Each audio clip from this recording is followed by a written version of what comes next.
कामगार यांच्या घरापर्यंत शासनाच्या योजना या पोहोचवण्याचं काम मनापासून स्मिताताईंनी केलेलं आहे। त्यांच्या कार्याची पावती म्हणून त्यांना महाराष्ट्र विधान परिषदेचं सदस्यत्व देखील मिळालं, त्यांना विधान परिषदेवर आमदार म्हणून घेण्यात आलं। अशा स्मिताताईंचा हा आलेख जो आहे, कामाचा लेखाजोखा जो आहे, हा चढत्या क्रमाचा आहे। अशा स्मिताताई वाघ जर का या मतदारसंघामधून निवडून आल्यात तर आपल्या जळगाव मतदारसंघाचा सर्वांगीण आणि समतोल विकास झाल्याशिवाय राहणार नाही याची मला खात्री आहे। त्याकरिता आपण सर्वांनी प्रयत्न करण्याची गरज आहे। दिवस थोडे राहिलेले आहेत। आपल्याला रात्र वैऱ्याची आपण म्हणतो, तर आता दिवस देखील वैऱ्याचा आहे।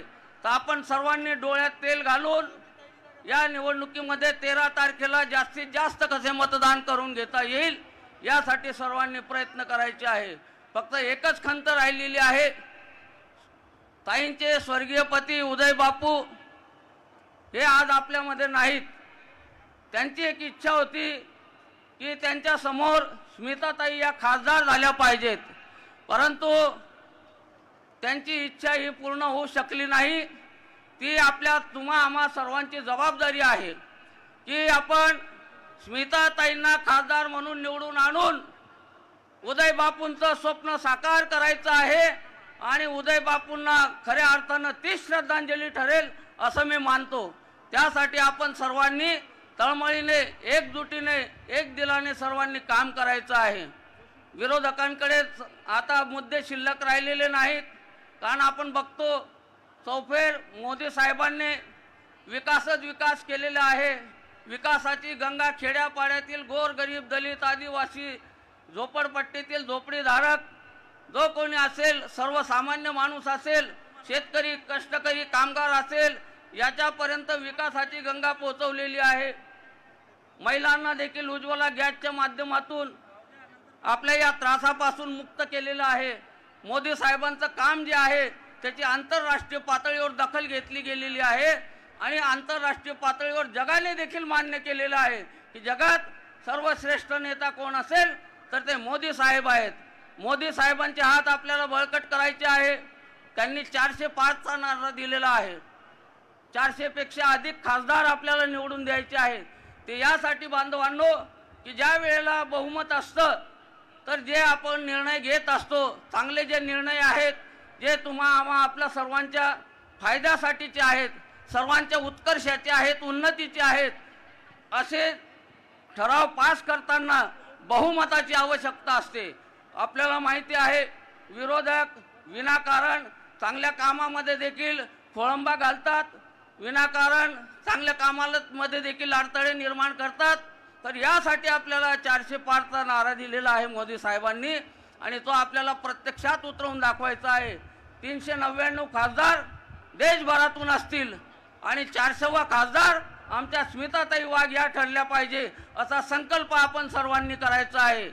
आपण बघतो आज येणारे आपले प्रमुख नेते नितीनजी गडकरी साहेब, नितीन गडकरी साहेबांनी विकासाची गंगा देशभरामध्ये पोहोचवलेली आहे। रस्त्याचं जाळं विणलेलं आहे। असं म्हटलं जातं ज्या राज्याचे, ज्या देशाचे रस्ते हे जर का चांगले असले तर त्या राज्याचा विकास झाल्याशिवाय राहत नाही।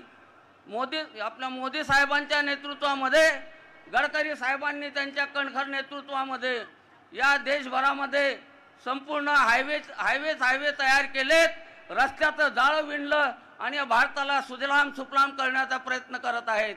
इथेनॉलच्या निर्मितीमधून देखील शेतकऱ्यांना, कष्टकऱ्यांना त्यांच्या कामाचा, घामाचा मोबदला मिळवून देण्याचं काम नितीन गडकरी साहेब करत आहेत।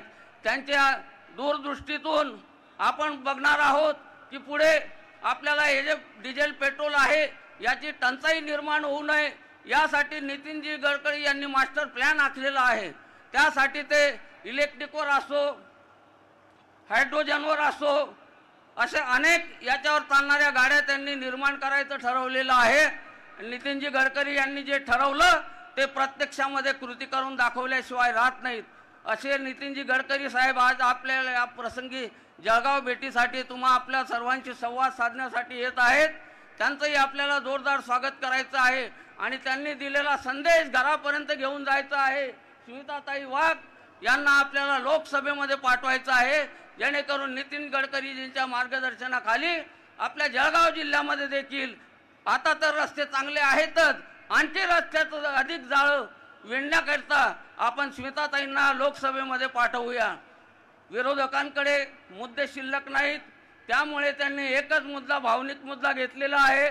ते म्हणतात की हे भारतीय संविधान बदलण्यासाठी हे लागलेले आहेत।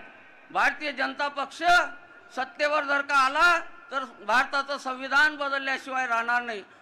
बंधू भगिनींनो, मी आपणास सांगू इच्छितो, भारताचं संविधान हे कोणीही बदलू शकत नाही आणि बदललं जाणार नाही, याची ग्वाही आपले आदरणीय पंतप्रधान नरेंद्र मोदी साहेब यांच्यासह देवेंद्र फडणवीस असतील, नितीनजी गडकरी असतील, त्यांचे सर्व नेते मंडळी हे सांगत असतात सभेमधून ठामपणे की आम्ही संविधान बदलत नाही, तर संविधानाप्रमाणे उलट आम्ही काम करत आहोत।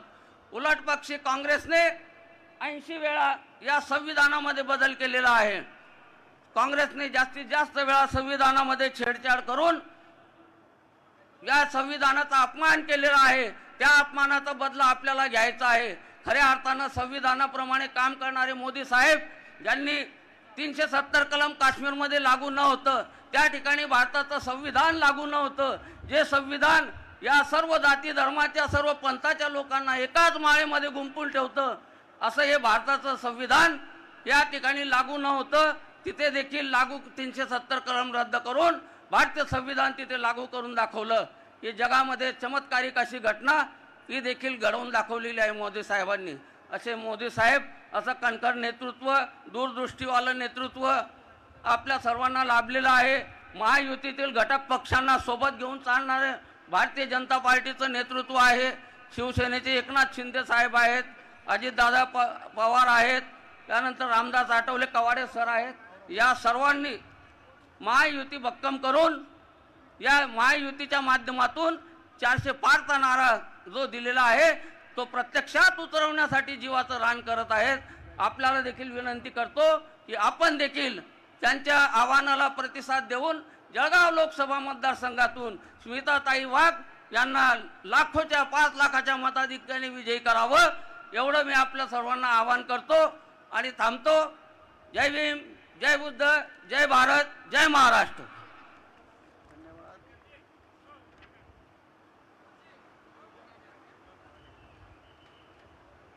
माननीय पालकमंत्री आदरणीय गुलाबरावजी पाटील साहेब व्यासपीठावर आगमन होत आहे। त्याचप्रमाणे अनेक प्रमुख मान्यवर नेते सुद्धा व्यासपीठावर आलेले आहेत, त्यांचं स्वागत करतो महायुतीच्या वतीनं। आदरणीय आबासाहेब चिमणरावजी पाटील हे देखील व्यासपीठावरती आगमन होत आहे, त्यांचं देखील स्वागत करतो। माननीय माजी आमदार जयप्रकाशजी बाविस्कर हे देखील व्यासपीठावरती आगमनस्थ झालेले आहेत, त्यांचंही स्वागत करतो। आत्ता मी आपल्यासमोर शिवसेनेच्या जिल्हा महिला अध्यक्षा सरिताताई कोल्हे यांना विनंती करतो की त्यांनी 2 मिनिटात आपलं मनोगत व्यक्त करावं। सर्व बाकी त्यांना मी प्रार्थना करीन की आपलं मनोगत 1-2 मिनिटांमध्ये व्यक्त करावं, ही विनंती आहे। मनसे प्रदेशाचे नेते अभिजितजी पानसे व्यासपीठावरती आगमन झालेलं आहे, त्यांचं देखील मनापासून स्वागत करतो। धन्यवाद। अखंड हिंदुस्थानासाठी आयुष्याचं सार्थकी समर्पण करणाऱ्या सर्व महापुरुषांना, महामातांना, महासंतांना वंदन करते। विचार मंचावर उपस्थित माझे ज्येष्ठ श्रेष्ठ मार्गदर्शक सर्व नेत्यांना नमन करते। आज एक कौतुकाचा दिवस आहे। ज्या देशामध्ये भारताला देशाला माता म्हटलं जातं, गाईला माता म्हटलं जातं, मातीला माता म्हटलं जातं, विठ्ठलाला माऊली म्हटलं जातं, त्या देशामध्ये महिला किती सक्षम असते हे आदरणीय नरेंद्र मोदी यांनी सिद्ध करून दिलं आहे। आज मी कौतुकाने सांगते की समोर जर बघितलं, अक्षय तृतीया हा सण लेकींचा, सुनांचा, सासवांचा, मुलींचा आहे, आणि तरी देखील इतक्या मोठ्या संख्येने माझ्या माता भगिनी इथे उपस्थित राहिल्या। आज स्मिताताईंचा अर्धा विजय पक्का आहे, कारण आज स्मिताताईंसोबत अक्षय तृतीयाचा सण सोडून, पुरणपोळी सोडून, माहेर सासर सोडून सगळ्या बहिणी इथे आशीर्वाद द्यायला आलेल्या आहेत। मी माझ्या माता भगिनींना विनंती करते की समोरच्यांनी सांगितलं आहे की एक महिला खासदार कसं काय होऊ शकते, एक महिला कसं काय केंद्रात जाऊ शकते, तर यांना जर एक महिला खासदार चालत नाही तर एक महिला मतदार कसं काय चालेल? तर सगळ्या माता भगिनी निश्चय करायचा आहे, महिलांना दुय्यम स्थान देणाऱ्या, महिलांचा अपमान करणाऱ्या, महिलांना तुच्छ समजणाऱ्या अशा ह्या लोकांना मतदान करायचं नाही. येणाऱ्या 13 मे रोजी प्रभू श्रीरामांचं नाव घेऊन 3 नंबर कमळच्या फुलाचं बटन दाबून आपल्या स्मिताताईंना आपल्याला बहुमतांनी निवडून द्यायचं आहे आणि नारी शक्तीचा हा पर्व आहे, नारी शक्तीचा हा विजय आहे, हे सिद्ध करायचं आहे. आपल्या समाजामध्ये समज आहे की ज्या महिलेच्या पाठीशी पुरुष नसतो तिला समाजामध्ये राजकारणामध्ये किंमत नसते, पण आदरणीय नरेंद्र मोदीजींनी हे सिद्ध करून दिलेलं आहे की या भारतामध्ये दोघं महिला ज्या आहेत आपले उमेदवार त्यांच्या पाठीशी पुरुष नाही आहे, त्याच्या पाठीशी युग पुरुष आहे. आणि याच्यासाठी आपण सर्वांनी एकमताने शपथ घ्यायची आहे की आपले साडी आणि चुडी याला जे कमकुवत समजतात आणि कमी लेखतात यांना 13 मेला धडा शिकवायचा आहे आणि जास्तीत जास्त मतदान करायचं आहे. जास्त काळजी करायचं काम नाही. जळगाव शहरामध्ये जास्तीत जास्त महिला बचत गट, महिला उद्योजक, महिला सुरक्षा हे आपण बघतो आहे की या मतदारसंघामध्ये पैठणी बनायची ती फक्त येवल्यात बनायची, आता 40गाव मध्ये पैठणी बनते. प्रचाराच्या साहित्यापासून वडे पापड बिबडी पासून सगळ्यात जास्त उद्योग, मुद्रा लोन, बचत गट लोन हे आपल्याला आदरणीय नरेंद्र मोदीजींनी केलेलं आहे. आज माझी महिला रिक्षा चालवते, आज माझी महिला इंजिनियर आहे, आज माझी महिला प्रत्येक ठिकाणी सक्षम आहे. तर आपण सगळ्या महिला भगिनींनी काहीच न विचार करता अगदी एकजुटीने एका ताकदीने शेजारी पाजारी मैत्रीण किटी गट, बचत गट, भिशी सगळ्यांना एकत्र घेऊन जास्तीत जास्त मतदान करून स्मिताताईंना निवडून द्यायचं आहे आणि आपला हा नारी शक्तीचा विजय करायचा आहे. फूल नहीं चिंगारी है, हम भारत की नारी है, हे आपल्याला त्या दिवशी सिद्ध करायचं आहे. तुम्हा सर्वांना हात जोडून विनंती करते की प्रभू श्रीरामांचं नाव घ्यायचं आहे. आज आपल्याला राम लल्ला दिसले. आज या भारतामध्ये, या महाराष्ट्रामध्ये प्रत्येक माणसाला आईचं नाव लावायला भाग पाडलं असे एकनाथजी शिंदे साहेब आहेत. जळगाव ग्रामीणचे आमचे वाघांचे जे खानदेशी तोप म्हटले जातात आमचे गुलाबरावजी पाटील आहेत, आमचे गिरीश भाऊ महाजन आहेत, आमचे अनिल भाईदास आहेत, आमचे राजू मामा आहेत. आणि असे भाऊ ज्या बहिणीच्या पाठीशी उभे राहिले ना त्या बहिणीला कुठे झुकायची वेळ येणार नाही आणि कुठे हारायची वेळ येणार नाही. आपलं निवडणं, आपल्या ताईचं निवडणं निश्चित आहे, पण ते बहुमताने निवडणं आणि समोरच्यांना कसं धूळ चाटवणं हे जास्त महत्वाचं आहे. जय हिंद, जय महाराष्ट्र, जय श्रीराम. धन्यवाद ताई. आपण खरंच म्हटल्याप्रमाणे 2 मिनिटांमध्ये आपलं वक्तव्य आटोपलं. एकदा जोरात भारत माता की वंदे वंदे जय श्रीराम. धन्यवाद. मी भारतीय जनता पक्षाचे पश्चिम जळगाव जिल्हा अध्यक्ष हरिभक्त परायण ज्ञानेश्वरजी जळकेकर महाराज यांना व्यासपीठावर आमंत्रित करतो. त्यांनी आम्हाला मार्गदर्शन करावं. धन्यवाद. भारत माता की, आवाज जरा जोरात येऊ द्या दोन्ही हात वर करून. भारत माता की, भारत माता की, जय श्रीराम, जय श्रीराम. आजच्या आपल्या जळगाव लोकसभा मतदारसंघाच्या लोकप्रिय उमेदवार श्रीमती स्मिताताई वाघ यांच्या प्रचाराच्या निमित्ताने आपल्या देशाचे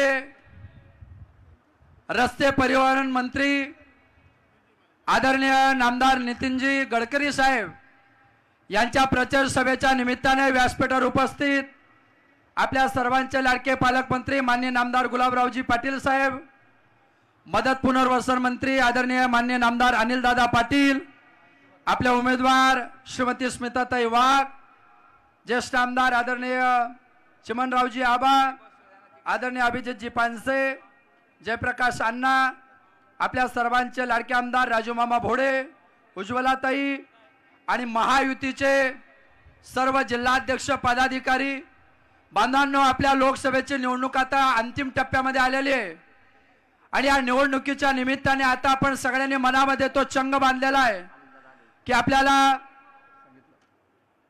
की आता या लोकसभेच्या निमित्तातून आपल्याला पुन्हा एकदा मोदी साहेबांना तिसऱ्यांदा प्रधानमंत्रीपदी विराजमान करायचंय आणि त्याच्याकरता 13 तारखेला आपल्याला स्मिताताईला प्रचंड मतांनी विजयी करायचंय.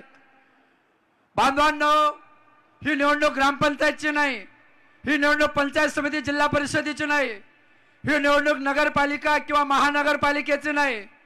ही निवडणूक भाजपासाठी जितकी महत्वाची आहे त्याच्यापेक्षा जास्त निवडणूक या भारतासाठी महत्वाची आहे, या देशासाठी महत्वाची आहे, या देशाच्या अस्मितेसाठी महत्वाची आहे. अब की बार 400 पार हा नारा जो आपण देतोय मित्रांनो, हा नारा देण्यामागे आपल्या देशातील एससी आणि एसटी बांधव जे या बांधवांना संरक्षण देता यावं, यांच्या आरक्षणाला धक्का पोहोचता कामा नये, यांच्या न्याय हक्काला बळकटीकरण देता आलं पाहिजे. आणि आज काश्मीर पासून कन्याकुमारी पर्यंत ज्या पद्धतीने भारत माता के जय म्हटलं जातं, उद्याच्या काळामध्ये जगाने सुद्धा भारत माता की जय म्हणावं याच्याकरता 400 पारचा नारा आहे. विश्वाने सुद्धा भारताचं नेतृत्व मान्य करावं याच्याकरता 400 पारचा नारा आपण देतोय. मित्रांनो, 2013ला गोव्याच्या राष्ट्रीय अधिवेशनामध्ये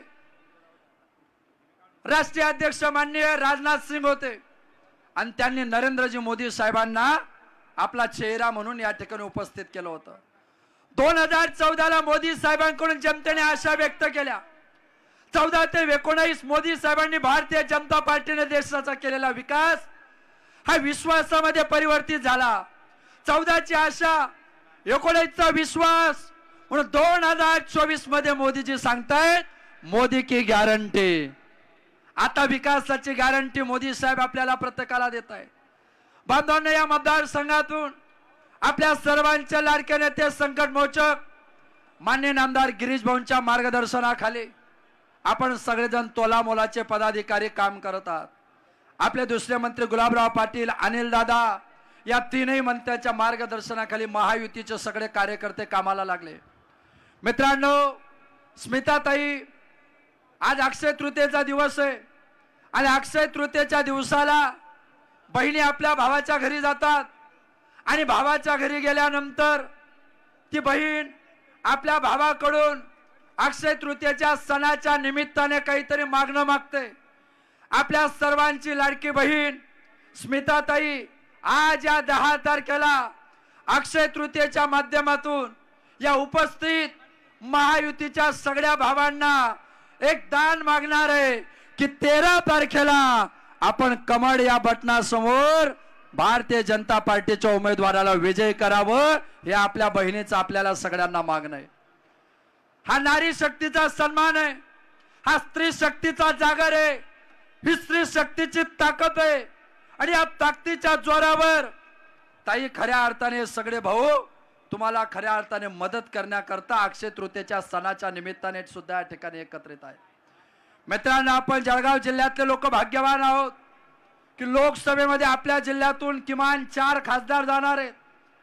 ऍडव्होकेट उज्ज्वलजी निकम यांच्या माध्यमातून 1, CR पाटलाच्या माध्यमातून दादा 2, रक्षाताईच्या माध्यमातून 3 आणि स्मिताताईच्या माध्यमातून 4 खासदार देण्याचं भाग्य लाभलेला एकमेव जिल्हा खऱ्या अर्थाने आपला जळगाव जिल्हा आहे.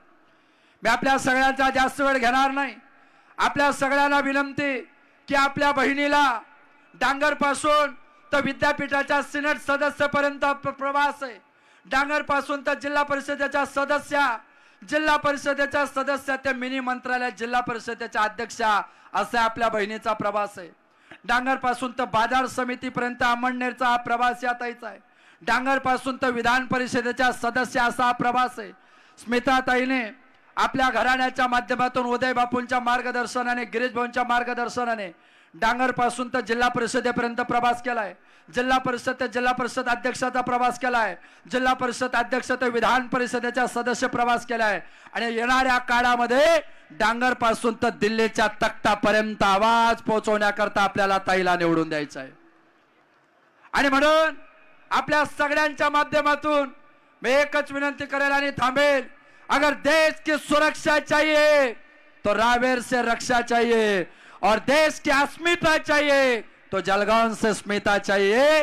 या पद्धतीने रक्षाताई आणि स्मिताताईला आपण प्रचंड मताने विजय करावं. विरोधकांना एका शब्दात आपण आवाज देऊ की देख लेना अपनी आंखों से, देख लेना अपनी आंखों से, 4 तारीख को स्मिता ताई चुन के आएगी लाखों से.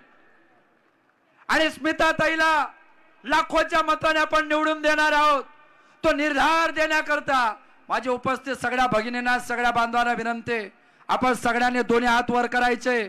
मी घोषणा देईल, आपण कमल निशाण म्हणायचंय. सगळ्यांनी वर हात करा. माझे सगळ्या कॅमेरामॅन बंधूंना विनंती की स्मिताताईच्या भावांच्या बहिणींचे हात आहे, हे संकल्पाचे हात आहे, हे विजयाचे हात आहे, हे निर्धाराचे हात आहे. हे तेच हात आहे जे 13 तारखेला 3 नंबरच्या क्रमांकावर बटन दाबून स्मिताताईला विजय करणार आहे. आपली क्षण, सगळ्यांनी कमळ निशाण म्हणायचंय. आपली क्षण, आपली जन, आपला स्वाभिमान, आपला अभिमान, आणि आपण निवडून देणार. धन्यवाद. जय हिंद, जय महाराष्ट्र, जय श्रीराम. धन्यवाद महाराज. आता मी आमंत्रित करतो व्यासपीठावर. कृपया आपण सगळ्यांनी आपलं वक्तव्य जे आहे, वेळेचं बंधन आहे. मी माननीय मनसेचे प्रदेश नेते अभिजितजी पानसे यांना विनंती करतो, त्यांनी मार्गदर्शन करावं. मनसे नेते अभिजितजी पानसे.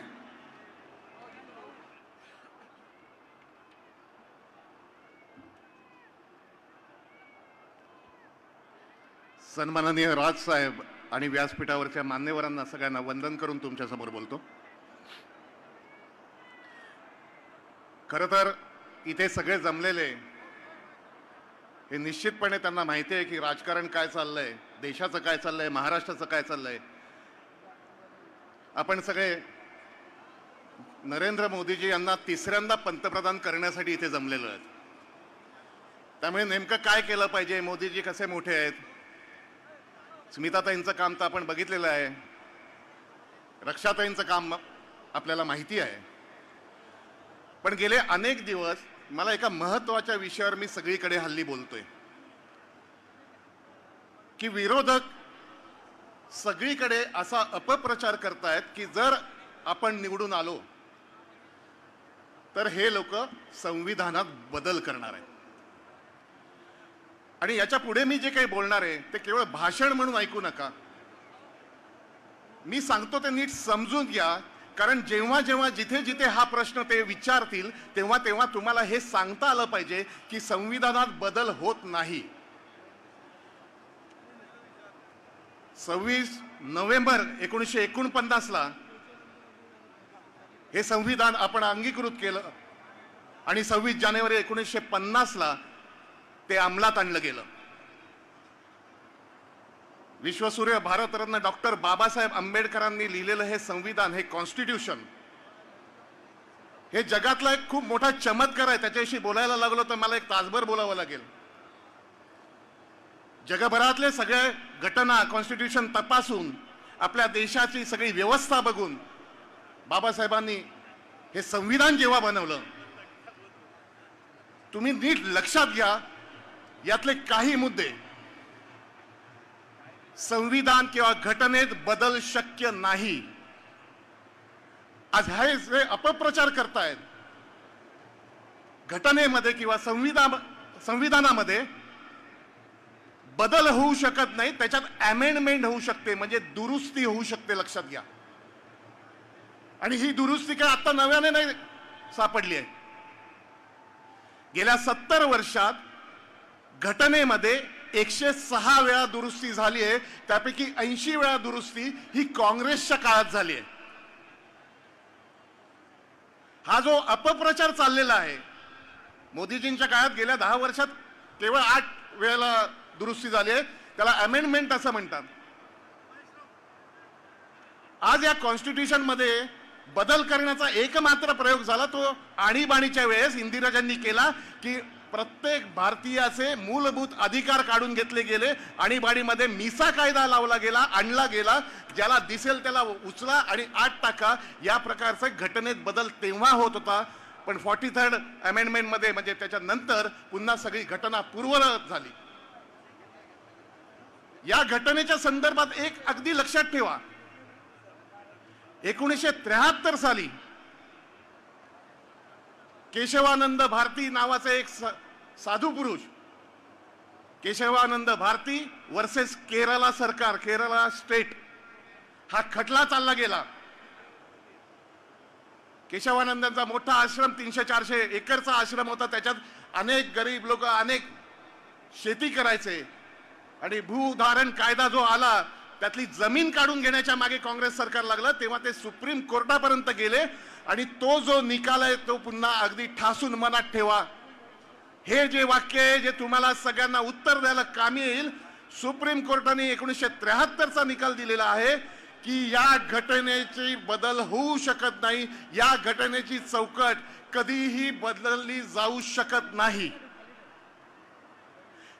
त्यामुळे जिथे जिथे हा अपप्रचार होतोय की आम्ही संविधान बदलणार, आम्ही संविधान बदलणार, ज्या नरेंद्र मोदीजींनी मुंबईमध्ये इंदू मिल मध्ये जगातलं भव्य स्मारक डॉक्टर बाबासाहेब आंबेडकरांचं बांधायला घेतलं, तुम्ही म्हणता आम्ही संविधान बदलणार. ज्या इंदू मिल मध्ये, ज्या स्मारकामध्ये सन्माननीय राजसाहेब ठाकरेंनी एक कल्पना सांगितली की ज्यांनी शिका आणि संघटित व्हा असा नारा दिला, ती जगातली सगळ्यात मोठी लायब्ररी, वाचनालय तिकडे करायला हवं, आम्ही संविधान बदलणार. लंडन मध्ये बाबासाहेब ज्या वास्तव्याला, ज्या वास्तूत होते, सन्माननीय देवेंद्र फडणवीस काम करतात त्या वास्तूचं संग्रहालय करण्यासाठी संविधान आम्ही बदलणार. या गोष्टीला ठोकपणे उत्तर द्यायला शिकलं पाहिजे. हे लोक खोटं बोलून फसवण्याचा प्रयत्न करतात, दिशाभूल करण्याचा प्रयत्न करतात. गेल्या 10 वर्षात 7-8 वेळा जेव्हा ही घटना दुरुस्ती किंवा अमेंडमेंट झाली, कशा करता झाली? पहिली जीएसटी करता झाली. राष्ट्रीय मागासवर्गीय आयोगाला घटनात्मक दर्जा दिला गेला, याच्याकरता अमेंडमेंट झाली. आज इथे स्मिताताई उभ्या आहेत, बाजूला रक्षाताई उभ्या आहेत, एकीकडे मुक्ताई, एकीकडे बहिणाबाई आहे. आज अभिमानाने आपण त्यांना घेऊन जिंकून आणणार आहोत. पण आता शेवटची 106वी अमेंडमेंट किंवा दुरुस्ती जी झाली ती नारी शक्ती वंदन म्हणून मोदीजींनी केली. ती नारी शक्ती वंदन म्हणजे लोकसभेमध्ये आणि विधानसभेमध्ये 33% आरक्षण महिलांना देण्याचं गेल्या अनेक वर्षाचं स्वप्न होतं. अटल बिहारी वाजपेयींनी 3-3दा हा प्रस्ताव मांडला होता, पण काँग्रेसने तो होऊ दिला नव्हता. ते नरेंद्र मोदीजींनी करून दाखवलं. म्हणून आम्ही बिनशर्त आमचा पाठिंबा राजसाहेबांचा आणि देशाच्या भवितव्याकरता पाठिंबा आहे. या सगळ्या गोष्टी समजून आपण बोलल्या पाहिजेत. शेवटचे 2 दिवस आहे, लोकांची दिशाभूल करण्याचा प्रयत्न होईल, म्हणून या पर्टिक्युलर विषयासाठी मी इथे उभा राहिलो. बाकी तुम्ही सजग आहात. राजकारणात माझ्यापेक्षा अनेक लोक इथे व्यासपीठावरचे माझ्यापेक्षा मोठे आहेत, वयाने अनुभवाने मोठे आहेत. तुमच्यापैकी कित्येक जण गेले अनेक वर्ष या हिंदुत्वाचं, या भगव्याचं काम करत आहात. आपापल्या पक्षांनी महायुतीमध्ये सहभाग घेऊन या दोन्ही सीट निवडून आणतील माझा विश्वास आहे. पण काम करायला हवं. या विधानसभेत 2200 बूथ आहेत, ते 2200 लोक निवडून आपण बसवायला हवेत. कार्य कठीण आहे, पण तरी उगाच ओव्हर कॉन्फिडन्स मध्ये जाऊ नका. 5 वर्ष किती अभ्यास केलाय सांगू नका. त्या दिवशी 13 मेला सकाळी 7 ते संध्याकाळी 5 जो पेपर सोडवायचा आहे तो पेपर नीट सोडवा, तरच आपण डिस्टिंक्शन मध्ये येऊ, आपण निवडून येऊ आणि 400 पारचा आकडा पार करू. मला हा विश्वास व्यक्त करतो आणि थांबतो. जय हिंद, जय महाराष्ट्र.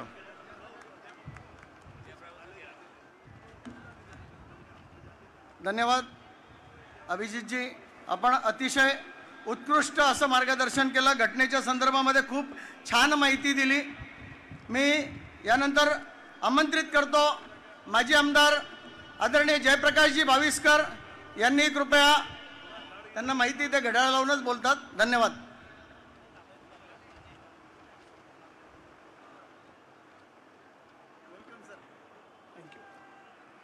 महाराष्ट्राची कुलस्वामिनी आई तुळजाभवानी, युगपुरुष रणसम्राट छत्रपती शिवाजी महाराज, भारतीय घटनेचे शिल्पकार डॉक्टर बाबासाहेब आंबेडकर, स्त्री शिक्षणाच्या पुरस्कर्त्या सावित्रीदेवी फुले व महात्मा ज्योतिराव फुले, थोर विचारवंत तथा समाजसुधारक प्रबोधनकार ठाकरे, हिंदू हृदय सम्राट स्वर्गीय बाळासाहेब ठाकरे यांच्या पवित्र स्मृतीस विनम्र अभिवादन करून माननीय राजसाहेब ठाकरे यांनी जी नवनिर्माणाची चळवळ सुरू केलेली आहे, या नवनिर्माणाच्या चळवळीचा एक नम्र पाईक या नात्याने आपणासमोर बोलण्यासाठी उभा आहे. आज या ठिकाणी जळगाव लोकसभा मतदारसंघाच्या महायुतीच्या उमेदवार स्मिता वाघ यांच्या प्रचारार्थ नितीन गडकरी साहेब येत आहेत. त्यानिमित्ताने व्यासपीठावर उपस्थित असलेले जळगाव जिल्ह्याचे पालकमंत्री श्रीयुत गुलाबरावजी पाटील, दुसरे मंत्री सन्माननीय अनिल भाईदासजी पाटील, सर्व व्यासपीठावरील आमदार किशोरप्पा, राजूमामा भोळे, चंदूभाई पटेल, माजी खासदार एटी नाना पाटील, सर्व व्यासपीठावरील आमदार, खासदार, माजी आमदार, महायुतीच्या सर्व पक्षांचे पदाधिकारी आणि या ठिकाणी जमलेल्या स्मिता वाघ यांना खासदार करण्यासाठी अत्यंत उत्सुक असलेल्या सर्व जळगाव लोकसभा मतदारसंघातील मतदार बंधू, भगिनी आणि मातांनो, आज नितीन गडकरी साहेबांबरोबर खूप वर्षानंतर योग येणार आहे. त्यानिमित्ताने जुन्या आठवणी येत आहेत. गडकरी साहेबांनी मी 5 वर्ष सोबत काम केलेलं आहे. मी विधान परिषदेचा आमदार होतो ते आमच्या सभागृहाचे गडकरी साहेब नेते होते आणि म्हणून गडकरी साहेबांचे विचार अत्यंत जवळून ऐकायला आम्हाला मिळालेले आहेत आणि अत्यंत उमदा माणूस म्हणून आपण देशभर त्यांचे काम आणि लोकप्रियता पाहत आहोत.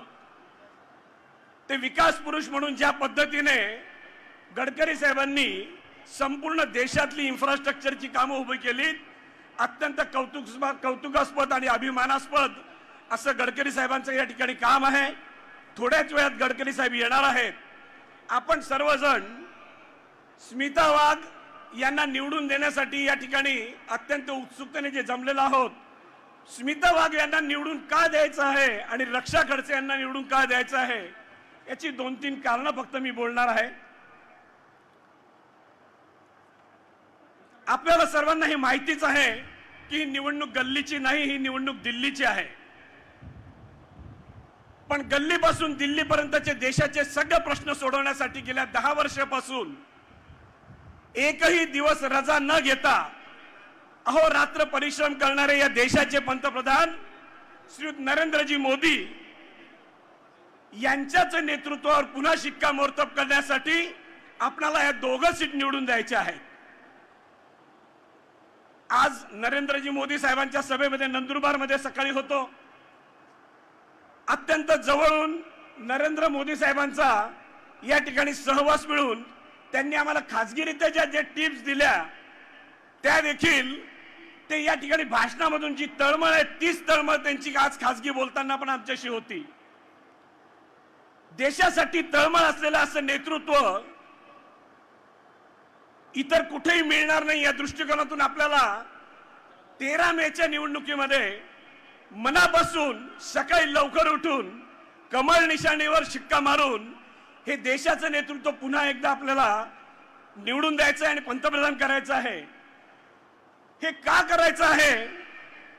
आपण तर मागे बघितलं की नरेंद्र मोदी साहेब पंतप्रधान होण्यापूर्वी या देशामध्ये पाकिस्तान सारखा छोटासा देश पण केव्हाही बॉम्बस्फोट करत होता, केव्हाही आमच्या एवढ्या मोठ्या लोकशाहीला गुरगुर करत होता. पण एक वेळा त्यांनी आमच्या जवानांवर बॉम्बस्फोट केला आणि नरेंद्र मोदी साहेबांनी सर्जिकल स्ट्राईक करून पाकिस्तानमध्ये घुसून जो काय तमाशा केला त्याच्यामुळे पाकिस्तान एकदम वट्टीवर आलेला आहे. आणि असा वट्टीवर आलेल्या पाकिस्तानच्या छुप्या कारवाया वेगळ्या पद्धतीने सुरू झालेल्या आहेत. त्या छुप्या कारवाया काय सुरू आहेत तर आमच्या देशामध्ये हिंदूंच्या मुलींना नाचवणं, हिंदूंच्या मुलींना पटवणं, या देशातल्या गरीब मुसलमानांना पाकिस्तानचे माध्यमातून अतिरेकी या गरीब मुसलमानांना चिथावणी देतात, प्रलोभन देतात आणि या ठिकाणी लव जिहाद सारखे उद्योग सुरू करतात. हे सगळे उद्योग जे देशभर गल्लोगल्ली सुरू केलेले आहेत याचा बिमोड करायचा असेल आणि कंबर मोड करायची असेल, पाकिस्तानचं जर कंबर मोडायचं असेल तर आम्हाला पुन्हा एकदा नरेंद्र मोदींनाच या ठिकाणी पंतप्रधान केलं पाहिजे. आम्ही जर असं केलं नाही तर आमची पुढची पिढी जी आहे या कच्च्या बच्चांवर अत्यंत वाईट वेळ पुढे येणार आहे. इतकी वाईट वेळ येणार आहे की ही सगळी धर्मांतराची आणि लव जिहादची प्रकरणं जर थांबवली नाहीत तर आमची पुढची पिढी कमरेला लुंग्या लावतील, अल्लाह अकबरच्या बांगा फुकतील आणि म्हणतील की आमच्या बापजाद्यांनी काँग्रेसचे हिजडे पुढारी पोहोचलेत म्हणून आमच्यावर हे दिवस आले. कारण काँग्रेसवाले ज्या पद्धतीने करताहेत या सगळ्या पाकिस्तानच्या आणि मुस्लिम अतिरेकी मुस्लिमांच्या लांगुलचालांना तुम्ही मध्यंतरी ऐकलं. उज्ज्वल निकम साहेब या ठिकाणी अत्यंत देशाचा लढा लढत असताना ते अजमल कसाबची बाजू घेऊन बोलताहेत. हे जे सगळं चाललेलं आहे हे सगळं बंद झालं पाहिजे. यासाठी आपल्याला नरेंद्र मोदी साहेबांना निवडून द्यायचं आहे आणि म्हणून इथले खासदार निवडून द्यायचे आहेत. तद्वतच इथले खासदार निवडून देण्यासाठी स्थानिक 1-2 प्रश्न महत्वाचे आहेत. राजसाहेब ठाकरेंनी 9 एप्रिलला गुढीपाडव्याच्या दिवशी बिनशर्त जो या महायुतीला पाठिंबा दिला तो पाठिंबा देताना आम्ही माफक अशा फक्त 2-3 मागण्या केलेल्या आहेत. त्या मागण्यांमध्ये आमची पहिली मागणी आहे की महाराष्ट्राची अस्मिता असलेल्या छत्रपती शिवाजी महाराजांच्या सगळ्या गड किल्ल्यांचं संवर्धन झालं पाहिजे. मराठी भाषा मराठी संस्कृती याची जोपासना आणि संवर्धन झालं पाहिजे.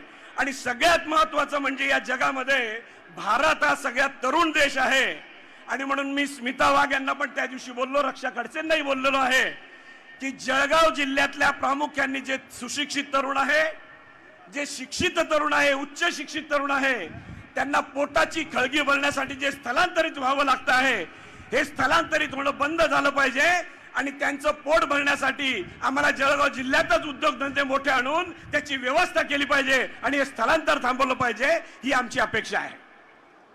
बिनशर्त पाठिंबा देताना राजसाहेब ज्या पद्धतीने तुम्ही बघितलं असेल की महाराष्ट्राचं राजकारण अत्यंत गढूळ झालेलं असताना राजसाहेबांनी बिनशर्त पाठिंबा दिलेला आहे. पण हे गढूळ राजकारणाची सुरुवात केव्हा झाली? गढूळ राजकारणाची सुरुवात कोणी केली? संपूर्ण आयुष्यभर स्वर्गीय हिंदू हृदय सम्राट बाळासाहेब ठाकरे यांनी ज्या काँग्रेसच्या विरुद्ध लढा दिला त्या काँग्रेसच्या मांडीवर जाऊन जेव्हा शिवसेना बसली तेव्हापासून या गढूळ राजकारणाला सगळी सुरुवात झालेली आहे. आणि म्हणून उद्धवा अजब तुझा कारभार असं म्हणावं लागतं, कारण बाळासाहेबांनी जे आयुष्यभर केलं त्याच्या नेमकं विरुद्ध उद्धव ठाकरेंनी केलं आणि म्हणून हे गढूळ राजकारणाला सुरुवात झाली. हे गढूळ राजकारण जर थांबवायचं असेल आणि अत्यंत नीतिमत्तेने आणि विचाराने आणि सचोटीचं राजकारण करणारे बाळासाहेब ठाकरेंचे खरे वारसदार म्हणून ज्या पद्धतीने राजसाहेब ठाकरे काम करत आहेत हे सचोटीचं विचाराचं अत्यंत चांगल्या राजकारणाची ताकद या ठिकाणी महायुतीला आता मिळालेली, ती बळ मिळालेलं आहे. आणि या बळाच्या माध्यमातून महाराष्ट्रभरामध्ये महाराष्ट्र नवनिर्माण सेनेचे सर्व कार्यकर्ते अत्यंत झटून कामाला लागलेले आहेत आणि महायुतीचा जोरदार विजय या महाराष्ट्रामध्ये होईल याचा मला विश्वास आहे. आपणा सर्वांना 13 तारखेला ही सुबुद्धी आई जगदंबा देव आपण सर्वांनी सकाळी उठून देवपूजा करून आपण सरळ कमळ निशाणीला देऊन महायुतीचा विजय करावा यासाठी आपणा सर्वांना आई जगदंबा उदय आयुष्य देव, बलदंड शक्ती देव आणि सुबुद्धी देव अशी शिवचरणी प्रार्थना करतो आणि माझे 2 शब्द संपवितो. जय हिंद, जय महाराष्ट्र. धन्यवाद अण्णासाहेब. मी यानंतर आमंत्रित करतो व्यासपीठावर आदरणीय चाळीसगावचं एक प्रखर नेतृत्व आणि जळगाव जिल्ह्यामध्ये गिरीश भाऊंच्या बरोबर काम करणारे एक नेतृत्व आदरणीय मंगेश दादा आमदार साहेब, आपल्याला विनंती करतो आपण मार्गदर्शन करावं.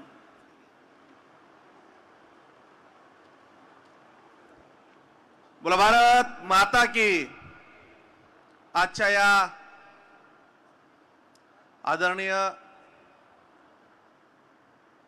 गडकरी साहेबांच्या सभेसाठी मंचावर उपस्थित सन्माननीय मंच, उपस्थित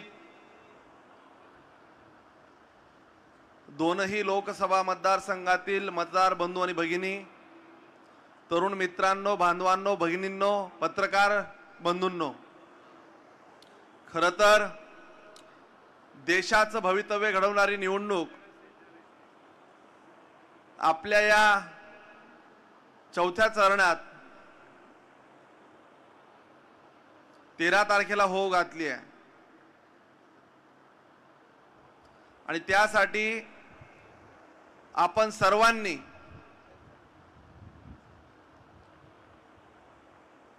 ज्यांनी या देशाला एका उंचीवर नेलं, देशाचा गौरव नुसत्या आपल्याच देशात नाही कुठल्याही देशात गेलं तर अभिमानाने ऊर भरून यावा अशी ज्यांनी ख्याती मिळवून दिली, त्या मोदीजींना पुन्हा पंतप्रधान करण्यासाठी 3 नंबरच्या निशाणीवर स्मिताताईंना आपल्याला बटन दाबून प्रचंड मताधिक्याने निवडून द्यायचं आहे. खरं तर हे देशाचं इलेक्शन आहे. या देशात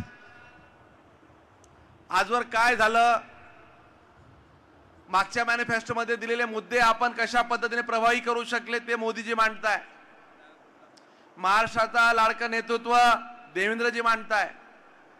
आज ज्यांनी अक्षरशः देशभरात रोडकरी म्हणून ख्याती कमवली, जिकडे जावा तिकडे रस्ते, अगोदरची परिस्थिती गुलाब भाऊ तुम्ही काहीतरी वेगळं वाक्य म्हणायचे, खड्ड्यात रस्ता की रस्त्यात खड्डा, कोणाच्या तरी गालाची उपमा द्यायचे. पण आज परिस्थिती अशी आहे, ज्या टीव्ही मध्ये पिक्चर मध्ये आपण बघायचो एखादा सिनेमा, एखादी हिरो हिरोईन, तो अतिशय छान रस्ता दिसायचा, 6-6 लेन गाड्या चालायच्या. आपल्याला असं वाटायचं की हे चित्र कदाचित आपल्यासाठी हे स्वप्नवतच असेल. ते स्वप्न ज्या माणसाने सत्यात उतरवलं, ती व्यक्ती आज आपल्याला इथे संबोधन करण्यासाठी येणार आहे. अशा पद्धतीचे रस्ते आपण फक्त टीव्ही आणि पिक्चर आणि स्वप्नात बघायचो, ते काम मोदीजींच्या नेतृत्वाखाली गडकरी साहेबांनी करून दाखवलं. भावांनो, विरोधी पक्ष आज कुठल्या विषयावर बोलताय? इलेक्शन हे दिल्लीचं आहे, ते गल्लीवर बोलताय, वेगवेगळे मुद्दे भरकवटण्याचा प्रयत्न करताय. ते कधीही आकडेवारी मांडत नाही. अरे एखादा राजकीय विरोधक असेल तर त्याने सांगितलं पाहिजे की मागच्या 10 वर्षाच्या कार्यकाळात एवढी कामं झाली, गडकरींच्या कामात एवढी कामं होऊ शकली नाही. परंतु ते हे मांडत नाही. विकासाची तुलनाच करायला तयार नाही आहे. ती फक्त मतभेद करण्यामध्ये व्यस्त झालेली आहे. जाती जातीमध्ये भांडणं लागतील का? जाती जाती उस्कवण्याचा प्रयत्न करताय. गल्ली गल्लीमध्ये भांडणे लागतील का? तो प्रयत्न केला जातोय. भाऊबंदकीला समोर आणण्याचा प्रयत्न केला जातोय. दिल्लीच्या इलेक्शन मध्ये गल्लीचे वाद पुढे केले जात आहे. ग्रामपंचायतीच्या मुद्द्यांसारखी इलेक्शन लढण्याचा प्रयत्न करताय. पुन्हा तुम्हाला सांगतो भावांनो, आपल्याला मोठी जबाबदारीने 13 तारखेला मतदान करायचं आहे. तुम्ही ज्या ताकदीने इथं आलात त्याच ताकदीने इथून गेल्यानंतर आपल्या गल्लीतल्या भावाला, बहिणीला, मित्राला, सहकार्याला, नातेवाईकाला, साडू साला पाहुणा जो कोणी असेल संपर्कातल्या प्रत्येकाला सांगावं लागेल की आपण 13 तारखेला कमळाच्या मागे उभं राहून स्मिताताईंना प्रचंड मताधिक्याने निवडून द्यावं, ही पुन्हा विनंती मी इथं करायला आलेलो आहे. या जिल्ह्यामध्ये विकास कामांची गंगोत्री तुम्ही सगळेजण पाहताय. मेडिकल हब असेल, गुलाबभाऊंच्या माध्यमातून खऱ्या अर्थाने पाणीवाला बाबा म्हणून आज 70 ते 80% पाणी पुरवठा योजना गुलाबभाऊंच्या माध्यमातून होताना आपण पाहतोय. वर्षानुवर्ष डोक्यावर हंडा, काखेत कळशी घेऊन फिरणारी माता भगिनी आज जलजीवन मिशन सारख्या केंद्राच्या योजनेच्या माध्यमातून प्रत्येक गावागावात आज पाणी पोहोचतंय, रस्ते पोहोचताय. मूलभूत सुविधा 65 वर्षानंतर गरिबी हटावचा नारा देणाऱ्या या काँग्रेस व त्याच्या मित्र पक्षांना कधीही गरिबी हटवता आली नाही आणि आज पुन्हा तोच मुद्दा घेऊन ते पुढे येत आहे. गरिबी हटावचा नारा दिला, खऱ्या अर्थाने तो नारा फक्त नारा राहिला. या गरिबी हटावच्या माध्यमातून खऱ्या अर्थाने गरिबी हटवण्याचा प्रयत्न कोणी केला असेल तर आदरणीय मोदीजींनी केला आहे. प्रत्येक भगिनीचं, प्रत्येक भावाचं, प्रत्येक शेतकऱ्याचं, प्रत्येक सर्वसामान्य माणसाचं बँकेत खातं असलं पाहिजे, हा विचार पहिल्यांदा मोदीजींच्या मनात आला. प्रत्येक माणसाला स्वतःचं हक्काचं घर असलं पाहिजे, पंतप्रधान आवास सारखी योजना या माणसाने आली. प्रत्येक क्षेत्रात काम करत असताना तरुणांना उद्योगासाठी प्रोत्साहन दिलं पाहिजे. 10 लाखावरनं 20 लाखावर या वर्षी त्याची वाढवली. माझी प्रत्येक घरात लखपती दिदी झाली पाहिजे, हा विचार आपल्या पंतप्रधानांनी दिला. भावांनो, ह्या गोष्टी कुठल्याही हे गोष्टी बोलायला तयार नाहीये. शेतकऱ्यांसाठी कुठलाही यांच्याकडे ठोस अजेंडा नाहीये. तरुणांसाठी कुठली यांच्याकडे भूमिका नाहीये. वडीलधाऱ्यांसाठी कुठलंही यांच्याकडे पुढचं नियोजन नाहीये. यांना त्यांचा पंतप्रधान पदाचा उमेदवार कोण जर विचारलं तर एकमेकाकडे पाहता अशी परिस्थिती आहे. तुम्ही फक्त आम्हाला मतदान द्या असं म्हणताय. आज जो उमेदवार आपल्या इथं आपण ज्याच्यासाठी तो मत मागतोय त्यांना फक्त विचारा, 5 मिनिटं जनतेसमोर त्यांनी येऊन सांगावं की ते या जळगाव जिल्ह्याच्या लोकसभा मतदारसंघासाठी काय करणार आहेत. 4 ओळी कोणी लिहून दिल्या म्हणून ते बोलणं म्हणजे मतदारसंघाचं विजन होत नसतं. भावांनो, आपण यांच्या सोबतच्या सहकार्यावर मागच्या काळात विश्वास ठेवला. गुलाबभाऊंच्या भाषेत हे मुतारी देखील बांधू शकले नाही म्हणून त्यांचं ज्या पद्धतीने पक्षात अवहेलना झाली, तिकीट कापलं गेलं, त्याची कारणं अनेकदा काही लोकांनी सांगितली, परंतु त्यांना फार आज महत्त्व देण्याची गरज नाहीये. आपल्याला दिशाभूल करण्याचा प्रयत्न होत असेल तर आपली दिशा आणि दशा ही एकदम स्वयंस्पष्ट ठेवली पाहिजे. आपल्याला काही कुठल्याही पद्धतीने वेगळ्या वळणावर नेण्याचा प्रयत्न होत असेल ते देखील आपण लक्षात ठेवलं पाहिजे. या देशाच्या पंतप्रधानांनी ज्या पद्धतीने राम मंदिर बांधलं, मोदीजी म्हणायचे या देशातल्या प्रत्येक माणसाला घर मिळालं पाहिजे. आज आपल्याला कळतंय रामाला सुद्धा घर मिळेल हा विचार कदाचित त्यावेळेस मोदींच्या मनात असेल. रामापासून तर सर्वसामान्यापर्यंत घर देणारं नेतृत्व या देशाला मिळालंय. भावांनो, खूप जास्त वेळ मी आपला घेणार नाही. आपण सगळ्यांनी या 13 तारखेला स्मिताताईच्या आपल्या भगिनीच्या पाठीमागे ताकदीने खंबीरपणे उभं राहायचंय. समोरच्या उमेदवाराचा विषय फार न बोलता फक्त ज्या तालुक्यातनं ते आले आहेत त्या नगरपालिकेची काय दुरावस्था झाली तिथे जाऊन बघा. तिथले 5-5, 10-10 फोन आवर्जून आपल्या नातेवाईकांना विचारा. यांचं वागणं, यांचं सर्वसामान्यांमध्ये राहणं, यांची पद्धत, लोकांशी व्यवहार, बोलायची पद्धत काय आहे ते विचारा. पुढच्या काळात पस्तावा आल्याशिवाय आपल्याला कोणाला राहणार नाही. आपली मतं वाया जायला नको याची आपण सगळ्यांनी खबरदारी घ्यायची आहे. खरं तर आज या भव्य विराट सभेसाठी आपण इथे सर्वजण आलात म्हणून महायुतीचा समन्वयक म्हणून मी आपलं मनापासून आभार व्यक्त करतो. बऱ्याच मान्यवरांना अजून आपल्याला ऐकायचं आहे. इथून गेल्यानंतर आपण आपलं काम झालं, सभेला गेलो म्हणून चालणार नाही. सगळ्यांनी एकदा वरती हात करायचा आहे, कंटाळा करायचा नाहीये. माझ्या माता भगिनींच्या वरती हात दिसताय. बाबा तुमचा टोपीवाला बाबा हात दिसत नाहीये, तुम्ही घाबरू नका. आजीने घरी जेवण करून ठेवलंय, वरती हात करा. सगळ्यांनी एकदाच संकल्प करा. स्मिताताईसाठी आम्ही सगळेजण 13 तारखेला सकाळी 7 वाजेनंतर सर्वात पहिले काम करून कमळाच्या 3 नंबर निशाणीवर बटन दाबणार आहोत. बोल भारत माता की, अब की बार, अब की बार. धन्यवाद. जय हिंद, जय महाराष्ट्र. आदरणीय नितीनजी गडकरी साहेब एक 5-7 मिनिटांमध्ये जळगावात पोहोचत आहेत. ते लगेच व्यासपीठाकडे येणार आहे. आणि त्याचबरोबर महाराष्ट्राचे प्रदेश अध्यक्ष भारतीय जनता पक्षाचे आदरणीय चंद्रशेखरजी बावनकुळे साहेब देखील येत आहेत. मी राजू मामांना आमंत्रित करतो, कृपया त्यांनी मार्गदर्शन करावं.